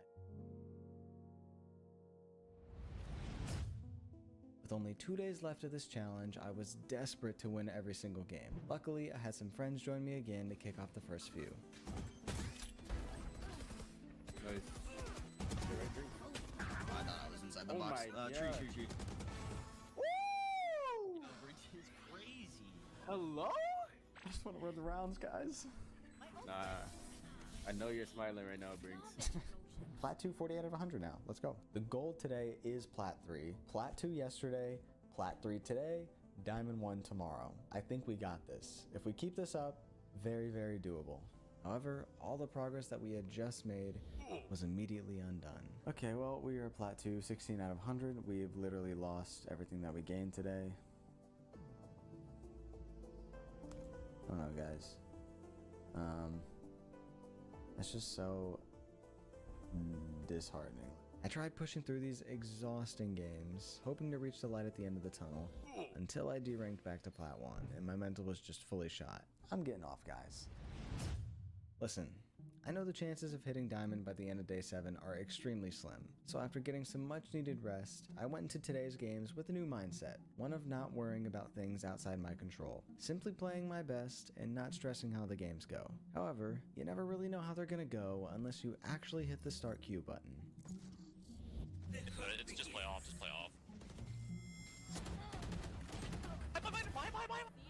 Why did it just, the bullets weren't going One past? enemy remaining. It's going. Last player standing. 133. Yellow. Yes. Oh. Nice. Sage 30. 30 seconds left. I shot Jet. That's y'all were watching it. 5. The shots. Wait, he's in corner. Nice. Holy shit. Spike planted. Oh my. That was clean as hell. And a huge comeback. Ranking back up to Plat 2. 30 seconds left. One enemy remaining. There we go. 16 RR. They're coming mid.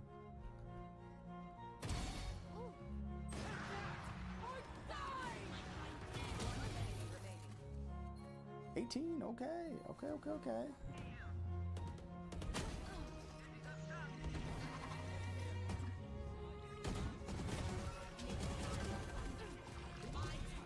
Today's been a great day for comp. Yeah, I guess I'm gonna just keep going. But still.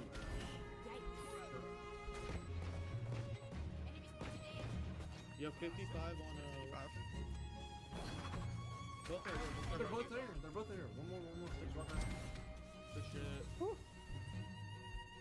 40 Gekka backside. One enemy remaining. Yeah. Well, guys, I think I'm gonna call it there. We may not have hit Diamond, but I did learn a lot about playing the different duelists that I've been avoiding. But I'm not mad at it. Plat 2, 73 out of 100 RR, starting at Gold 3. That's not bad progress for 7 days. That's it for me, guys. Thank y'all for watching. Drop a like, subscribe, and if you made it to the end of this video, YouTube thinks you might like this one, so maybe check it out.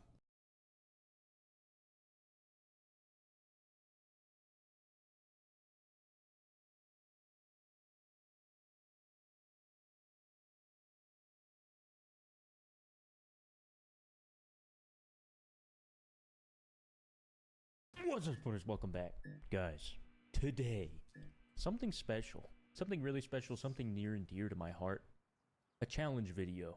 And not only any challenge video, but a challenge video I have not attempted I don't think, in over 5 years since I originally posted it. It is my favorite challenge I've ever done because it's the perfect combination of torture and a certain level of relaxation that I'm just not used to in Rust, and is very different from the normal gameplay. You might be asking yourself, what is the challenge? Well, the 1 square challenge. Guys, I will not be leaving this square. Why 8? For the foreseeable future. As you can see, I placed a bag down so that in case of death, I don't accidentally spawn outside of the square. And I have no items other than my rocket torch. I've strategically chosen this square for a few reasons. First of all, it fully encompasses a monument, and the only monuments that can be fully encompassed in 1 square that meet my parameters are pretty much just a gas station or supermarket or mining outpost, because I am looking for a recycler as well as a pretty good amount of loot, as well as a land monument. I could do lighthouse, but then you miss out on land usually. So I think this is the perfect place. Now there's a few downsides. Number 1, it's in the desert. I think this is the only tree in my square right here. I'm not even sure if that's in my square or not. But we're gonna figure that out. There's other ways to get wood, as you'll see. More importantly, there's an entire road that runs through, so I'll be able to gather a lot more extra stuff other than just the gas station. Honestly, I can barely remember when I did this challenge 5 years ago how I progressed, and rather than strategize based off that, I'd rather just go in blind. I don't know how I'm gonna get a base. I don't know how I'm gonna do anything. All I know is I'm not leaving this square. So I guess, oh man. Oh, 2 brown crates? We gotta clear these out so that they respawn. So let's loot whatever we can in here. You know what? Maybe I shouldn't be so upset. Brown crates are a good way to get wood. Look at that. Plus this thing, 121, ready, 270 wood. It's like a quarter of a TC. Okay, an elevator. Interesting. I think a shop will eventually be a really good way for me to get wood, as I can sell goods to people. But I don't know. This is going to require a complete departure from the sort of gameplay arc that I'm used to, and I'm all here for it. I've purposely started this wipe very, very late. It's currently almost 1 a.m. because I'm pretty sure it would be nearly impossible if I was getting killed a lot. Because it's going to take me a while to even, like, be able to get a 1x1 down, I think. So we should have relative smooth sailing, at least for the beginning. Please tell me this is in the square. Oh yeah. Or if only I had a RuneScape style telekinetic grab, would be very helpful for me. But alas, I do not. Once I farm this whole square, it's... You know what? I'm gonna hold on to these. I might need the middle. Once I farm this whole square, it's really a waiting game. Dude, what is with the brown crates? I don't know if I should be happy. I mean, I guess it is a higher rate of wood, but still. That is the most pathetic recycler I've ever seen. Okay, you know what? I can stash. I should probably stash all of this. Let me see if this tree is on. Aha, it is. Okay. Now, seeing that this is my only tree, at least for now, I think it would be foolish to farm it with anything but a max harvesting tool. So if I can get my hands on a metal hatchet, which I do have the BP for, just gotta get a workbench. Then I can maximize this and get a full, I don't know, 750 or whatever. So we just need another 240 wood somehow, and then we can make that. Hey, prefab. Alright, I'm gonna scavenge the square for prefabs. First, I'm gonna stash this. It's very valuable loot. I think a yoka's worth making, and I can make ammo, which is nice. Okay, metal node. Metal node is on. I can hit it from here. Okay, man on a train. Fortunately, I can't pursue him. Another good thing about this Auxums is it's by the spawn beach. You know, hopefully it will be attractive to players. I think a big part of my early loot is hopefully going to be people, you know, it's going to be tourism. People coming into my square with their own loot, and I take it. Okay, we're looking for fireplace, wooden signs. We're looking for the things I normally would hate to get. Oh, here we go. Maybe a paddle, some sort of tool. Wood prefabs? Wow. Man. Oh, you know what? If I can bait this pig into here. Come here, pig. Come here. There we go. Okay, maybe I get a better harvesting thing from a barrel. I don't even know if that's possible, but I think Rock's gonna have to do. Okay, a fashionable hat. I'll take that. Alright, we're not doing too bad. We got a lot of cloth. I'm gonna go stash all of this. Okay, make an extra stash. I might have to kill myself, and then I can make a bone knife with my own bones. Come on, skull. Oh. Okay, no skull, but we got 30. We have a knife. And a friend for our stash. And a new junk pile spawn. Things are going swimmingly. Once we can get that tree, we're gonna be golden. Come on. Well, I don't actually know what I was rooting for, but I'll take that. Come on, fireplaces. Oh, this is so close. So the metric I'm using is the center of my circle, not just like the border of it, because that's where I actually am. However, the center of my circle is still not able to get close enough. Oh, you know what? I can farm the road signs. I'm gonna pick this square clean of anything it could have.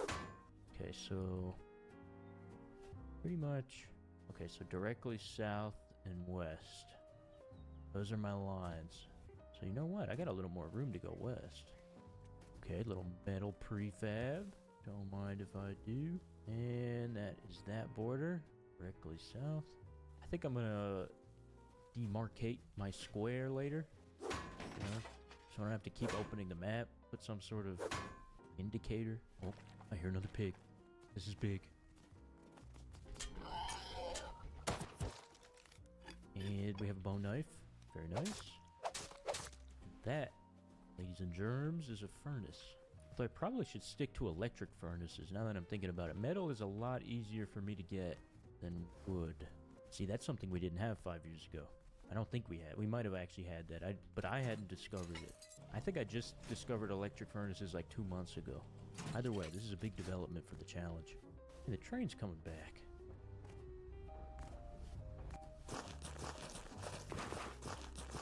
Okay. We almost have 1,000 metal, but our wood number has not gone up at all. Oh, green crate? If I could get a high wood wall out of a brown crate or a wood gate, that would be really... Can you imagine? That would be massive. Red crate? Maybe hunting bow? Hoodie? I'll take a hoodie. Hey, hey, we got a nice 2-pack here. Right, make sure. Yeah, we're good. 50 stone. Big. It's like almost a triangle roof. Okay. I've acquired tactical loot goggles, which I think is actually going to be useful. I can scope out prefabs. We got 50 metal over there. What else we got? A cactus. A new junk pile. Let's see what's in the back seat. Ooh. Not a brown crate. Okay, I can't go over there. I gotta collect it from here and I'm safe. 3 breads, wow. Hey, we got a fireplace. Alright, let me show you guys why a fireplace is so good. A huge wooden sign, dude, we're so back. And a stone barricade. As if things couldn't even get better. We get a stone barricade. You know what? I could also get a free 5 stone every 5 minutes. Get a bunch of bags down. I could just farm stone and torch wood. Look at that, 360 stone. Actually, I think the barricade hit some of that. 300 stone. Pretty good. Honestly, I like this life farming idea. I think this could be big. What does a torch give? 17? I think that was used. 18 wood? 18 wood. Now, if I get the max 15 bags down, then every 5 minutes I can get 18 times 15, which is 270 wood, I think? Every 5 minutes? That's actually kind of huge. I think this is the method, dude. I gotta tap in. I do not like all my loot being in these stashes. I would like to get some sort of home up soon. Now, I guess the question is, can I get 15 bags down? Probably not. My limit is going to be the land, but let's see. We're going to try and go as far out. Can we get one on this border? I hope so. Is that a 1-barrel junk pile? Come on, man. Okay, can we get one here? No, we cannot. Okay. about over here? Not quite. Okay, well, surely we can get a couple more over here. So at least we'll have, you know, some amount. Okay, here we go. We'll get one in this corner right here. And the build radius isn't too bad. Oh, sulfur pickup. Right here. Okay, we're up to 4 bags. Can we get a 5th? Yes, we can. Number 5. Now, what about 6? I'm getting kind of greedy. Don't know if there's any building going on over here. Yeah, nothing over here. I think that might be it. But 5 bags isn't bad. Hey, hey, we got a gun. Okay, Rudy, come on, man. You gotta get at it. There's a cat on the table. Cat at the PC, overshadowing this massive development. Have a gun. Hey, hey, wooden sign. Okay, 700 wood. Can make a workbench and a hatchet. Okay, now we can go farm our 1 tree. Maybe we make a 1x1. Honestly, I might just make a base with no TC for now, and then I'll work on the TC, but I just need to store my loot. Although storage is a whole nother thing. Maybe I can use Dropbox. I do not have that. Metal-based storage system. How much is a Dropbox? 300? You gotta be kidding me, man. What the hell? Okay, this is a big moment.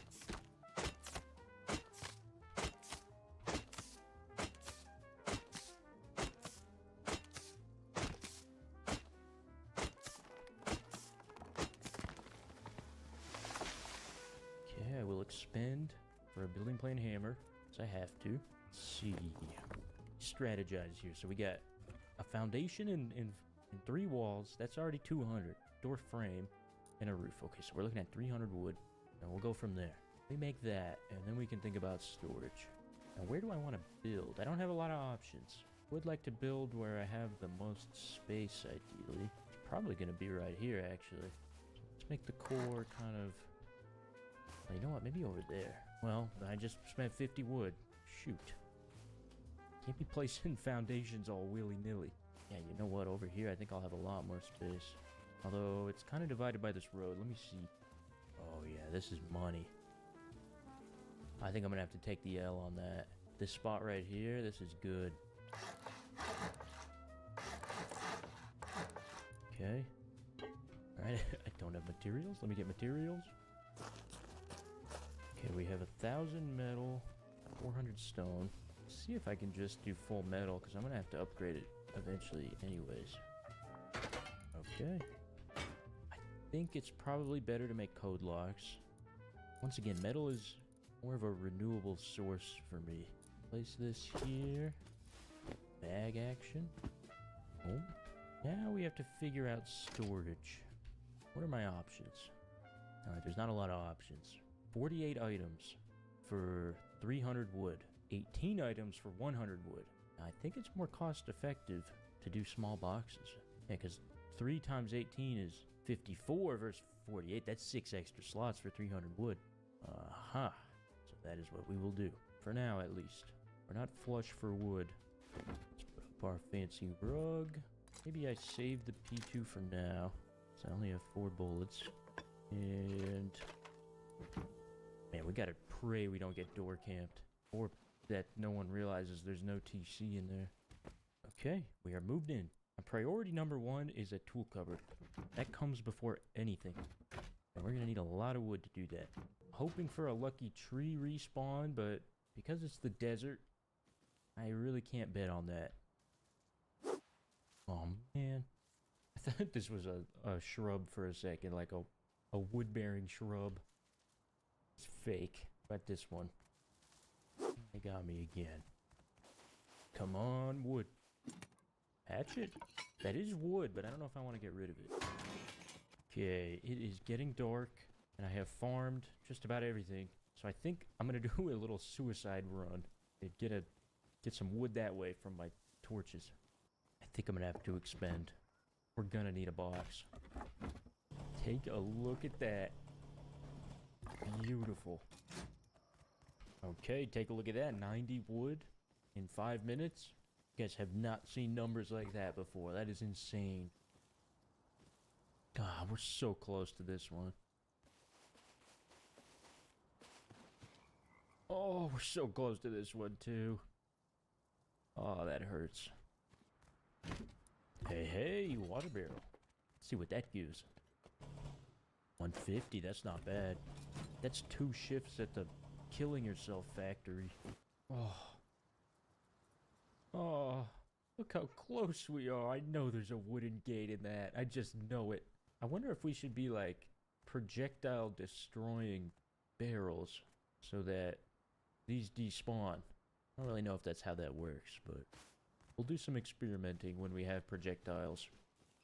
Well, now I think we just have to wait. I think I've farmed everything I can right now. Wait for some new crates. I know just the spot to wait.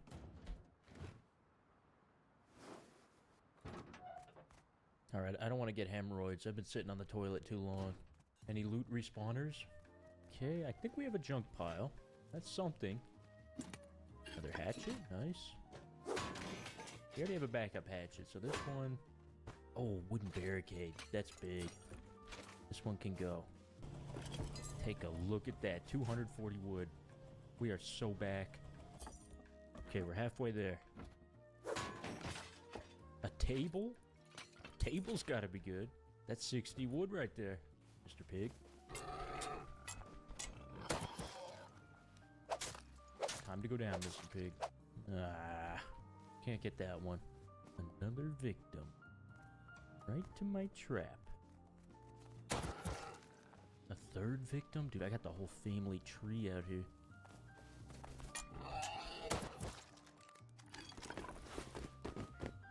Okay, I think while I wait, I'm going to go back to my suicide tactic. It's a reliable way to get, 90 wood. Beggars can't be choosers. Oh, you know what? The traveling vendor. That could be huge. I don't know if... I think I'm on, like, the main ring of roads, so... if he's here, he's not going to go into these little ones. I don't know if he does a full loop of the map, but, like, surely he either comes right here or here. I just have to be vigilant. There is a chance the traveling vendor sells wood. I think it's like 15 or 20 scrap per 1,000, so that could be massive. I could be squared away for a while. It also sells metal and high qual. Honestly, anything, any material would be huge. Okay, another 90 wood. I'm just gonna keep doing this. Nothing has spawned yet. At least a reliable way to get a little bit of wood. But first, a quick murder. Come here, buddy. Okay, 21 gunpowder. That's actually kind of big. You make some pistol ammo. Oh no, my base is starting to decay. 900. We're on a limited time here. We do have pistol ammo though. So if anybody tries to step to me, I'm ready. Imagine when that guy gets online, this is going to be his main recycler. It is now 2 in the morning, so I don't think anyone's coming, but honestly, that's kind of a good thing.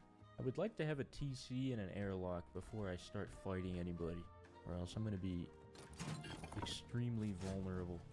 Hey. Crate spawns? Any other crate spawns? Come on, wood. No wood. The brown crates are kind of goated. I was complaining at first, but I think I prefer getting those over anything else. The vendor is moving very slowly. Don't know if he's gonna make it to me by the time it despawns, but maybe.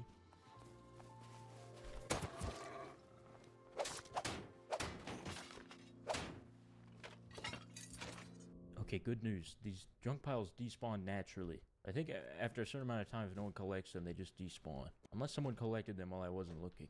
That opens us up to more spawning within our radius. Oh, brown crate spawn? Come on. Something wood. Oh, no way, dude. No way. That's crazy. I'm more hyped for that than opening a box of fucking rockets. That's crazy. That's the one item. Look at this. Ladies and gentlemen, hold on tight. 1,800 wood. I'm making a tool cupboard. And we've got 1,000 wood to spare on whatever we want. We can build a base. My goodness, that was awesome. Holy smokes. Hey, little red crate. We can't stop winning. Fortunately, there's no swimming holes in my square. Boom. Okay, let's make a code lock for that. Vendor, and pretty slow progress. Okay, now, certainly don't want to upgrade to wood. That would be foolish, I think. And I could upgrade to high qual, but I'm worried that it's really gonna put a target on my head. Let's see, we can do let's do a metal foundry. Stone wall. Let's see, stone wall. Let's do the frame. We can put a door in there. Let's see, do I have metal materials? I guess a diving tank I'm not really gonna need. I can't believe I got the wood gate. That is so lucky. Metal blade. Paint tank. Let's keep the hatchets. Alright. We're almost to a door. Okay, we have a door. Do not have a lock yet. In fact, maybe I can afford a key lock now. I have a lot more wood than metal. Come on, please be in the square. It's not in the square. Hey, this is in the square. A hopper? I think that's good. Okay. I am going to make a shop. I have a plan. I'm gonna place the shop here. Buy necessary items. Just need a little bit more metal for the roof. And then we are good. Where's that vendor at? Okay, he's making progress. I don't know how long it stays on the map, but in terms of what I can sell, for now, I think low grade, I'm gonna have quite a surplus of it. Maybe I should wait till I have a refinery, but low grade and scrap, I'm gonna have a surplus. I still need a lot of scrap though, for workbench, but we have something to offer the public, I think.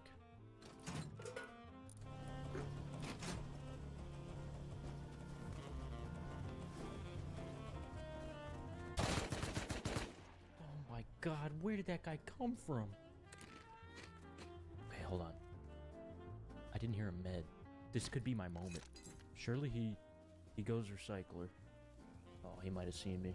Maybe he didn't see me.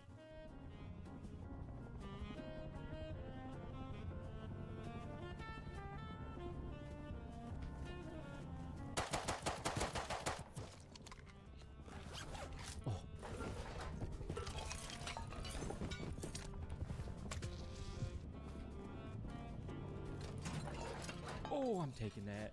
I'm taking that. I'm getting out of here. Let's go. We needed that so bad. Oh, 585 scrap. Now, that does come with a downside. Our odds of getting raided have increased thoroughly. However, you gotta make the place. You gotta try when the opportunity comes your way. We got a bed. Nice. Okay, I'm just gonna camp out in here, see if he comes back. That was so big. That's like half of a tier 3.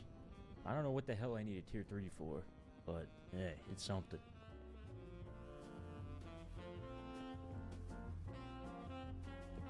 He's back. And he's dead. Oh, what gun did he have? Oh, he had an LR, are you kidding me? Bro came back like 15 minutes later, dude. That's crazy. Fresh LR too.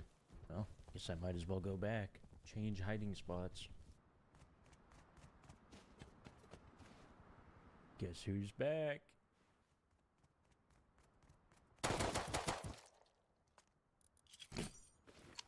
He's really taking that personally. If he finds out where I live, oh no. I gotta play it smart here. Oh, I can't leave the square. Oh, fuck. Fuck, guys, I have to leave the square or else I'm gonna get raided. No, I can't leave the square. What am I doing? Fuck. What do I do? There's not another base in the square.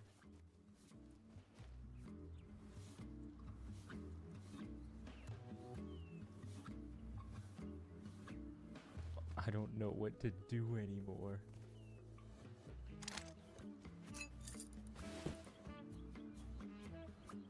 No, it's okay. He doesn't want his gun back?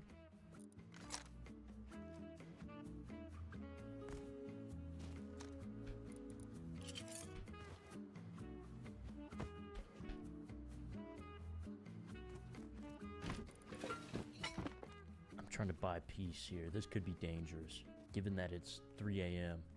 He said, how many hours you had? I said 10K. He said, what the fuck? I know, it's pathetic.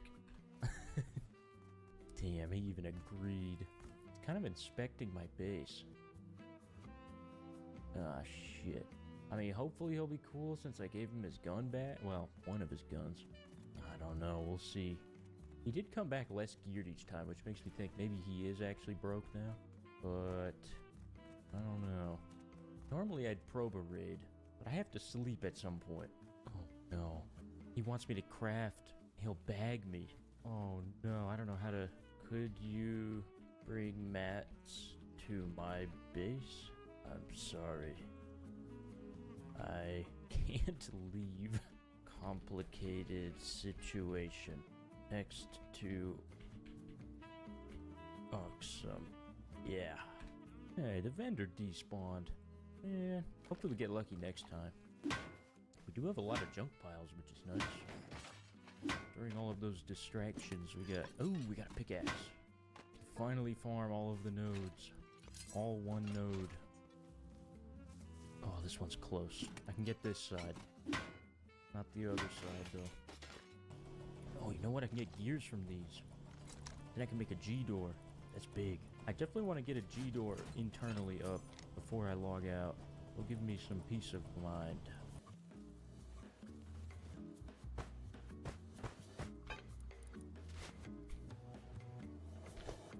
Max. Okay. I don't think he realizes that doesn't get you very far, but this guy seems pretty innocent. I don't think he's gonna hurt me. Especially after this deed. Guys, be honest. It would kind of be funny if I just... if I just logged out. I'm not gonna do it. I would feel really bad, but that would be very funny.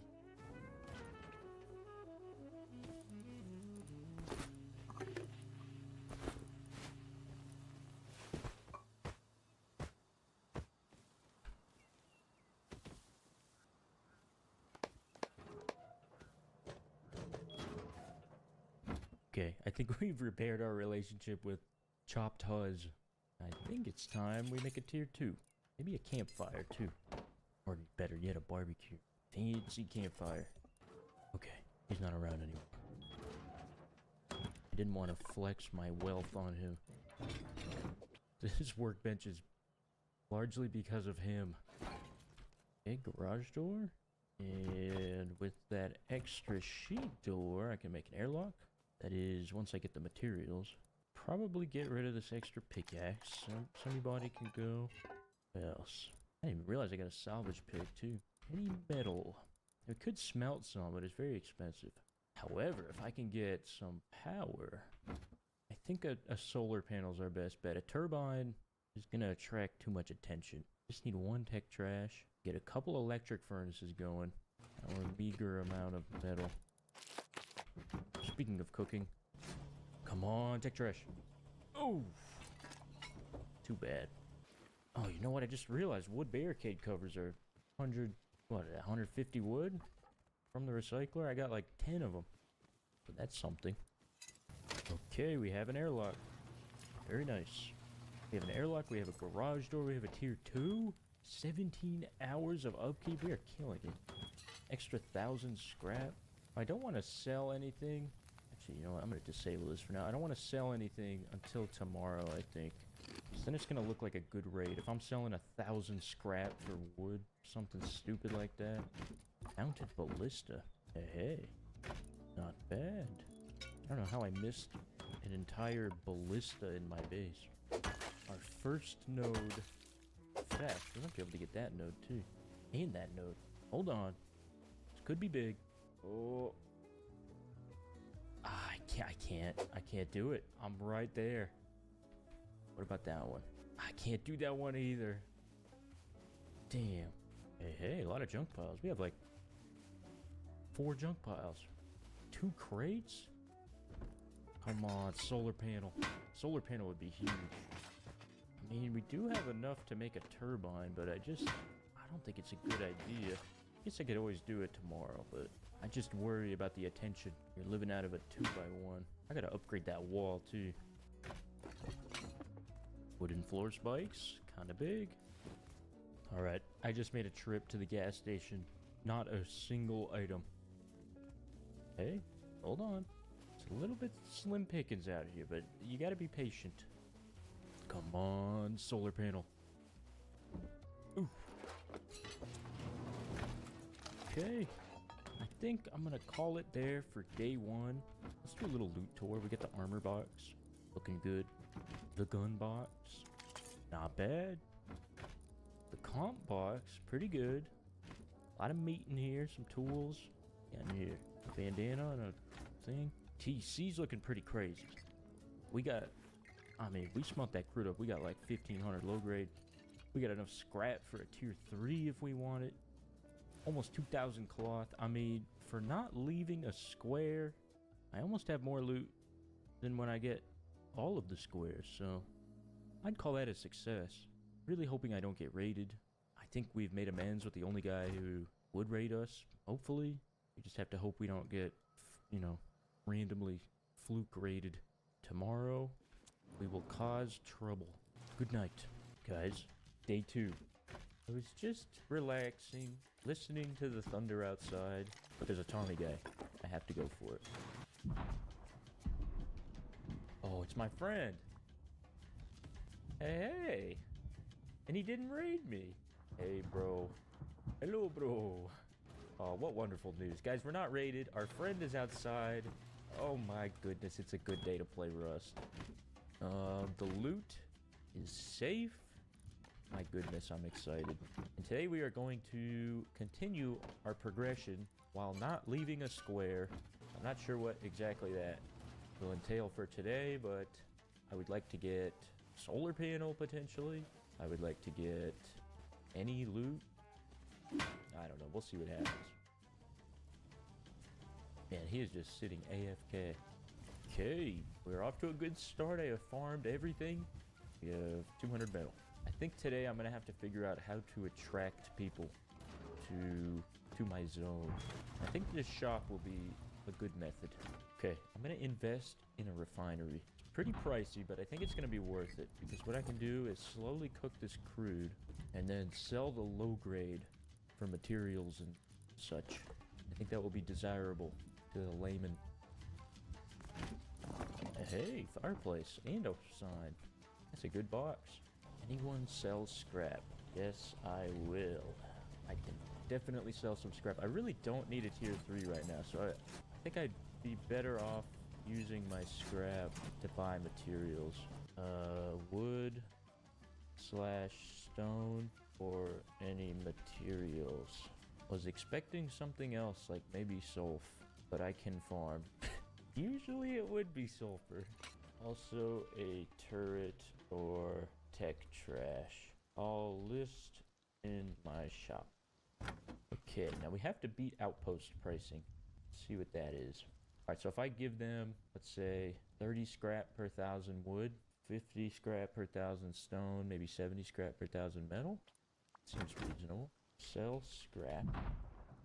Let's do 25 for the wood, 40 scrap for 1,000 stone, and 70 scrap for metal fragments. To my friend? It's my friend.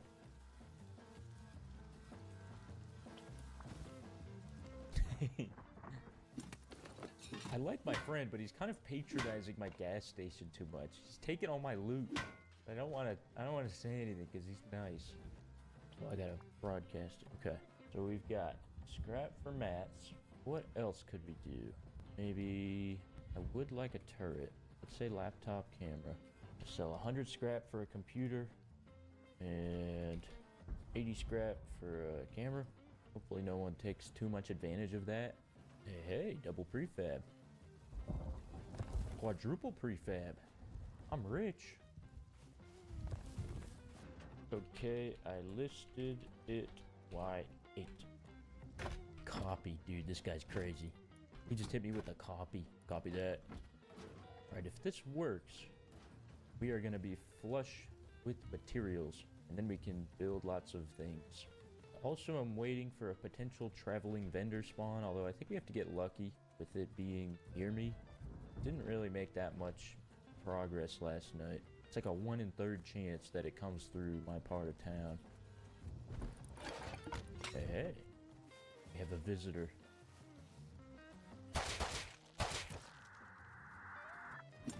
Oh, Jackie. I can do so much farming with that. know what? Maybe I sell the Jackie. That could be a move. It's pretty much useless for me. Alright, what could I sell a Jackie for that would benefit me? Oh, how much is a Jackie right now? 128? Okay, I gotta be pretty competitive. Maybe... let's just call it 4,000 stone. 4,000 stone, and you can have my jackhammer. I think that's reasonable. Guys, it is a new, beautiful morning, and we have a lot of low grade. I think I will list a stack of low grade. We'll do 50 low grade for... let's do 1,000 wood. I'm only gonna sell half of it for now, because I don't know if that's too good of a deal. Maybe we repair our weapon. Nice. Reskin it, make it fancy. Okay, I can get the red crate. Hey! But I definitely can't reach those. Good red crate, though. Come on, tech trash. Ah.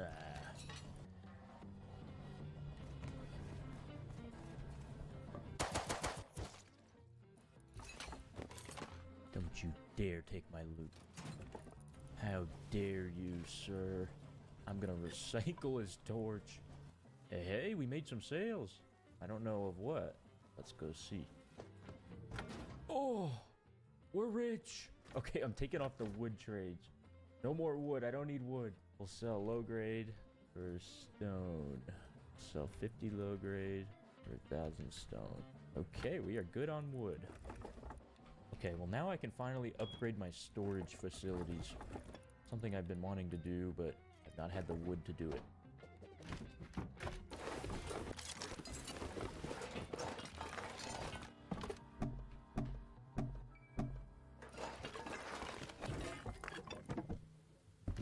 Okay, take a look at that. Oh yeah. Oh yeah. Now, can I fit one here without it blocking me? That is the question. Yes, I can. Alright. Okay, I think I can finally afford a furnace. An old-fashioned furnace. I can cook this pathetic amount of prefab ore that we have. Little shop advertising in the chat. And hopefully somebody gives us stone or metal so we can build. Hey, a lot of new junk piles. Fortunately, no one's bought or given me stone or metal yet. I can't really build, but hoping somebody takes advantage of the good deal. I could lower the prices too, but it hasn't been very long. Hey, engineering workbench. That's probably a good amount of wood. Ah, no tech trash. Hey, 300 wood. Not bad. Node inspection. Node inspection. Any nodes? Prefab? Couple prefabs, no nodes. Any clans looking for a new member? Your loss, I guess. That's a brutal chat, man. Bro got offended. Wait a minute, is that a sulfur node in range? No, it is not. That might be in range, though. No, it is not. What about that one? Nah, you gotta be kidding me, man. Come on. Give me something. I'm struggling over here. Handmade SMG? The worst gun in the game? Okay, vendor just spawned in the same exact place, so I assume he will not make it, but I'll keep my eyes peeled just in case. Hey, someone's getting shot on the road. Maybe they're coming into Oxums. I'm sorry for what I must do. Oh, a green crate? Can we get... Well, actually, I don't know if I need tech trash anymore. I cooked my meager amount of ore. Hey, but that's half of a turret. I do want that. Okay, some high qual.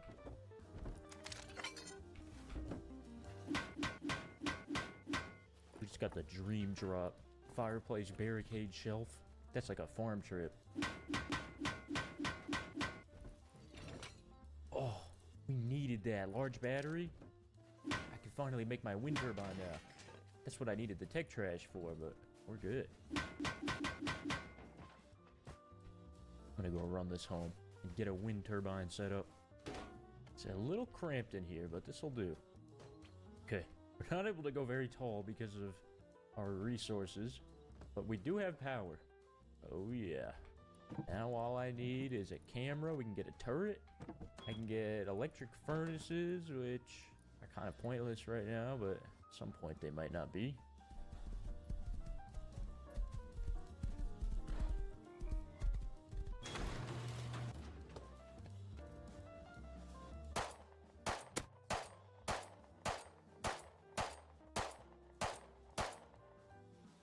Trying to bait aggressors. Actually, maybe that guy was trying to buy something. I don't know. Maybe I was being evil.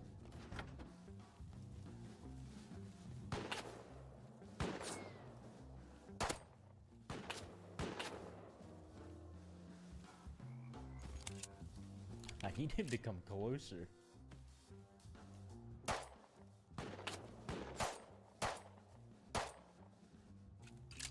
Can't loot him over there.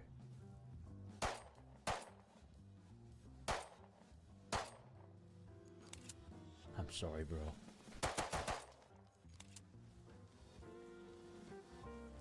Someone's out there.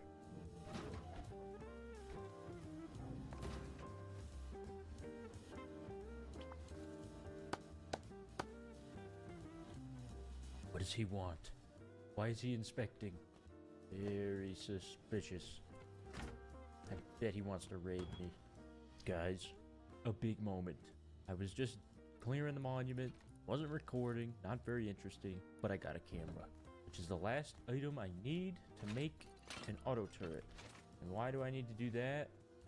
Well, I don't, but it's just been a goal of mine, because I think it's neat. So, huzzah, I can finally do it. Okay, we have a turret. Very fancy. Not only do we have a turret, we have a smart seismic sensor. So it'll tell me if anyone tries to hurt me. How can we increase interest in our store? Let me see. I'm gonna consolidate. Let's say, I mean, we can raise the prices again. Let's call it 75 scrap for 1,000 stone. And 100, oh, wrong place. 100 scrap for 1,000 metal. I did it again. I mean, that's a steal. You could just go to Outpost, buy the items, sell them to me, and make profit. The low grade's a steal too. Maybe we do a low grade for metal. Do 150 low grade for 1,000 metal. Throw another stack in there, a little more scrap. And shop Y8 for good deals. Period. And that's on period. It would be nice if I could just expand the base a little more. Maybe put some shotgun traps. Make it a little more defendable. Screw it. Maybe even a flame trap. Is that crazy? I might be crazy. Okay, take a look. We have... This thing is loud, man. I might have to move that. But we got a flame trap, we got 3 shotgun traps, and an auto turret. And my goal is just to extend the amount of time I have, if I'm getting raided, to be able to get to my computer if I'm not there. Because the size of our build is certainly not doing that. But I gotta say, pretty neat. Just wish someone would patronize my shop. I guess at this point I'm just gonna wait for a raid. I mean, I can't farm sulfur really. Even if I could farm sulfur, I can't raid anybody. I'm trying to think of what I could even do. I mean, you're pretty limited in 1 square, but hey, look around. This, I mean, pretty good for 1 square. Right? I'll say. I don't know, guys. Let's see if we get raided. I'll try and think of what else I could do. But if this is the end of the video, I hope you enjoyed. If you want to see me do more challenges, maybe one where there's a little more ceiling. So I kind of got, like, limited on this one. But we'll see. We'll see. Maybe crazy things are to come. We'll see. Ladies and gentlemen, after a sleep, I've logged in, and the stone has been sold to us. Now, what does that mean for me? I can do some expansion. Very exciting stuff. Maybe it'll bait a raid. Our meat has spoiled. That is a shame. Luckily, our gas station food is filled with preservatives.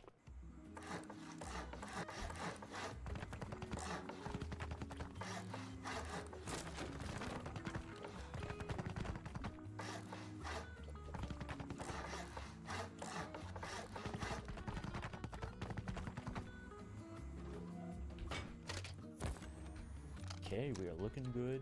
I do need some more metal, but I think I can do a little recycling for that.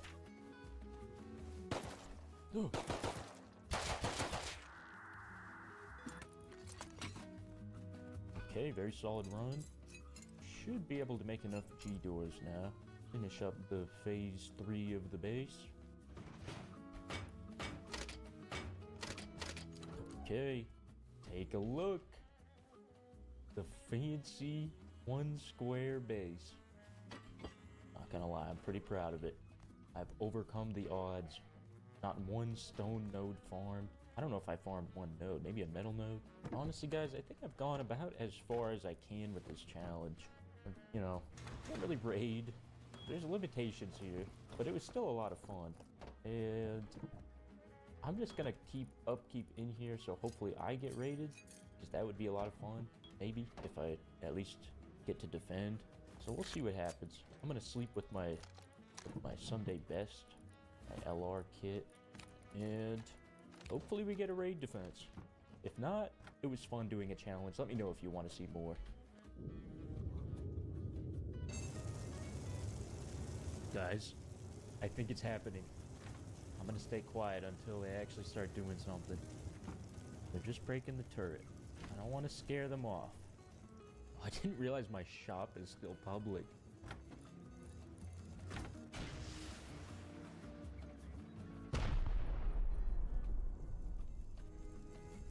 Any second now. Maybe going back to get the boom? I don't know. I'm gonna wait right here so I can pop out. Is it happening? Mini? Maybe? Guys, it's been like 30 minutes.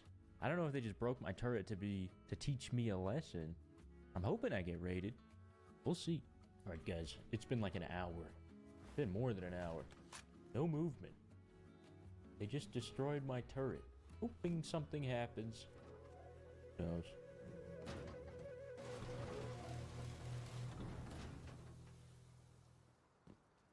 What the hell? I logged in and I heard a bunch of footsteps and I was wondering what was going on. I've got neighbors.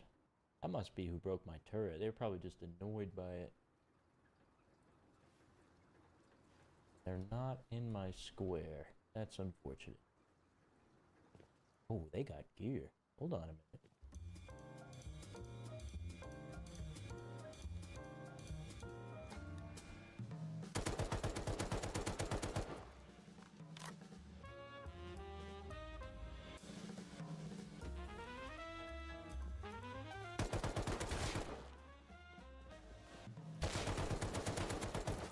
No way I won that. Wait a minute. Okay, rules are meant to be broken. I think I can go deep. No.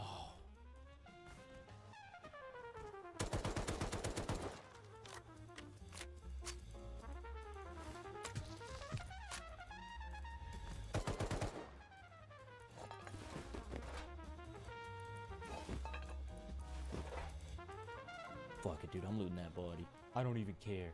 Say I'm a cheater. Whatever.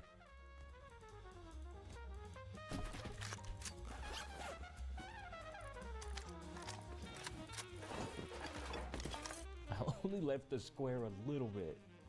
Alright, just a tiny bit. See if I can ladder on the roof. Might be able to make a big move here.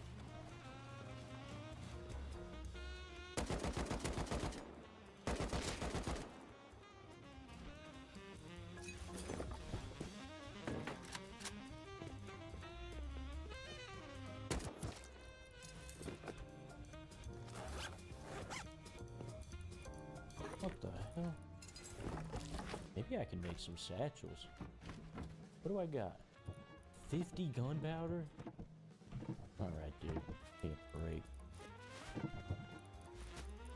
I mean, that's 3 satchels. This is 4. I need 30 gunpowder. I know how I could get 30 gunpowder. I do have satchel BP. Okay, that's enough for 1 sheet door. So if I get them in a compromising position, get them on timer, I could potentially get loot. It's kind of a long shot, but it's possible. I don't know why they would build so close. There's plenty of space, man. Had to build right there.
dude. Monumental flub. Damn, they're putting up a lot of doors now. Fuck, I flubbed it. My bad, guys.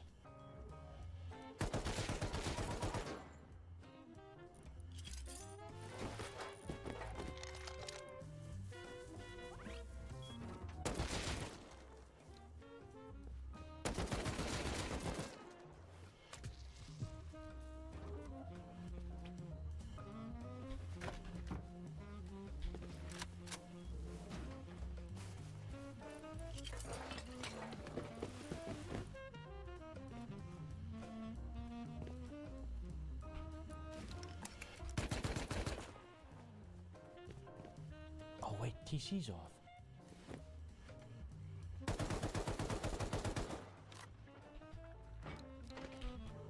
No way. Fuck, what can I place?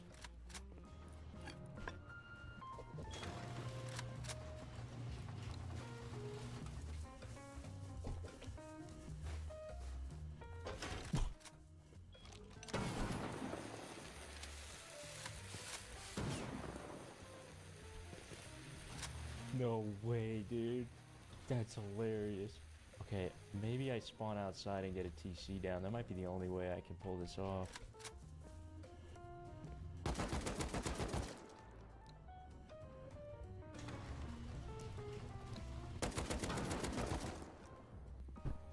Okay, get TC down. Holy shit, dude.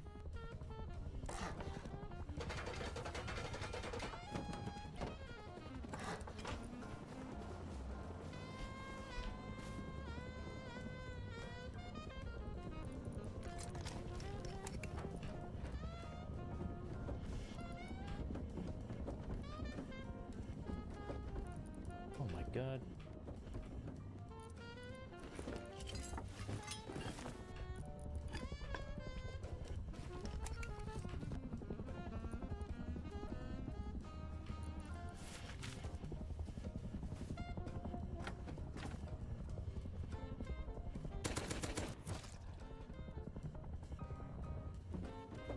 Okay, we're sealed in up here. Now I just seal in their front door, and I think we win.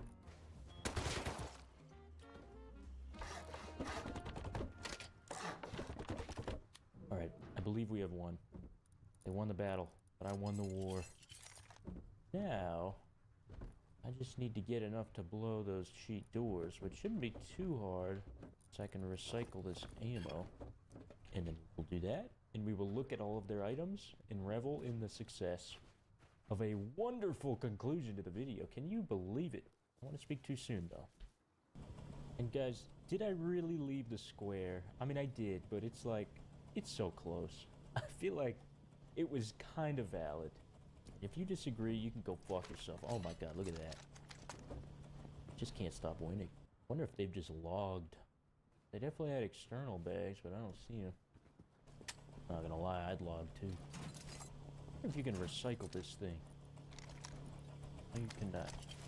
Probably for the best. I don't know why I'd do that.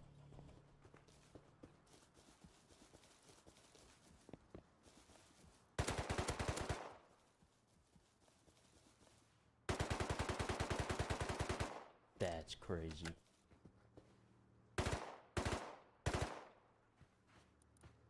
Habibi.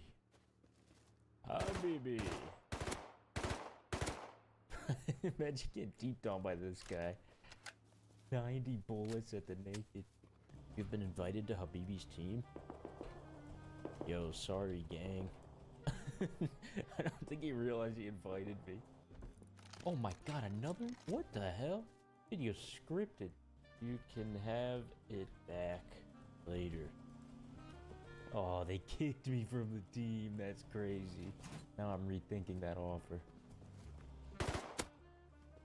You invited me during the panic of door closing. I saved it. How did you get on our team? Infiltrated them.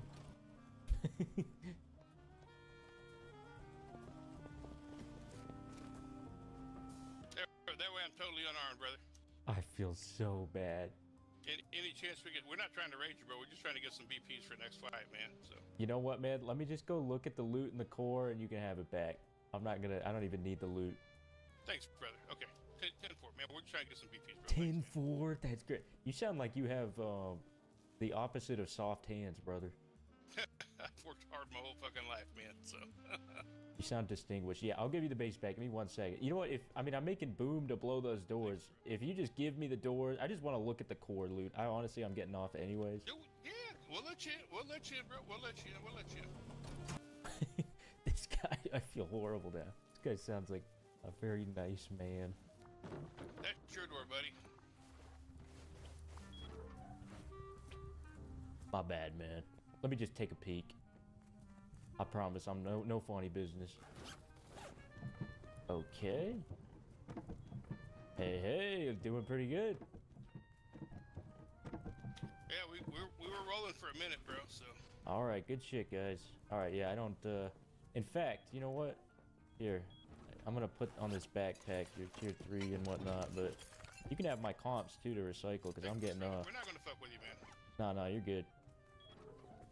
Cool, man. I'll be there in a minute. Well, everybody wins.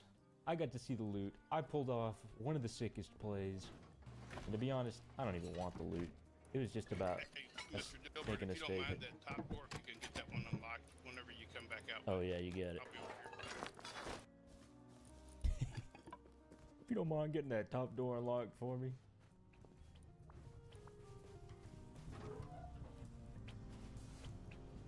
All right. Sorry, I can't demo it, but I took it off. Hey, it's okay. No, for it. Hey, what?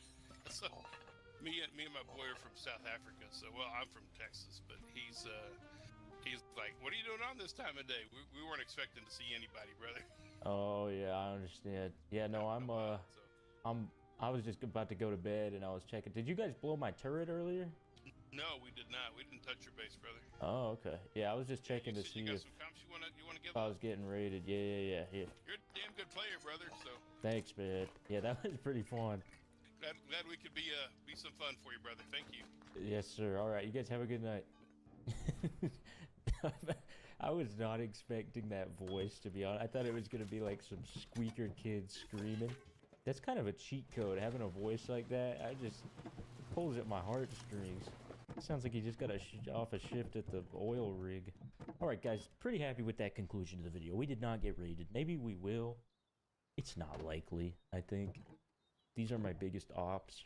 I did leave the square, just barely, for the people. I think most would agree it was necessary. Oh yeah, I forgot. Please take door off. Yeah, my bad. Oh, you know what? I got a demo TC. Hold on, you got a hammer? We gotta do this quick. Shit. I might have fucked them. I forgot about the TC. It might be too late. I think I did the TC before. Oh no. Oh no. It's over here. Let me see if I can still demo it. Oh fuck, my bad guys. I can't demo it. It's sealed. I sealed it off. Oh my god. My bad guys. I forgot about that. Damn. Well, if there's all any good, brother. Hey, GG's, bro. Hey, GG, if you need me to pick up anything because you don't have TC. Yeah, come on in, brother. Fuck, now I feel like an asshole. I don't know what we're gonna be able to salvage out of here, but yeah, that was a bit of an oversight by me. It was in the heat of the moment. No worries, man. I get it, man. No worries. Oh well, we didn't like the space design anyway, Dilbert. So yeah, you get to start fresh.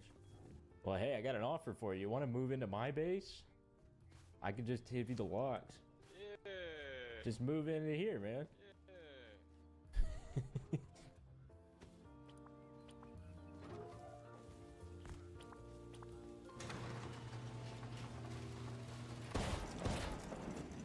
Oh my god. He really ran in. Oh shit, dude. Quick, careful. Turn. I unloaded him. You're good.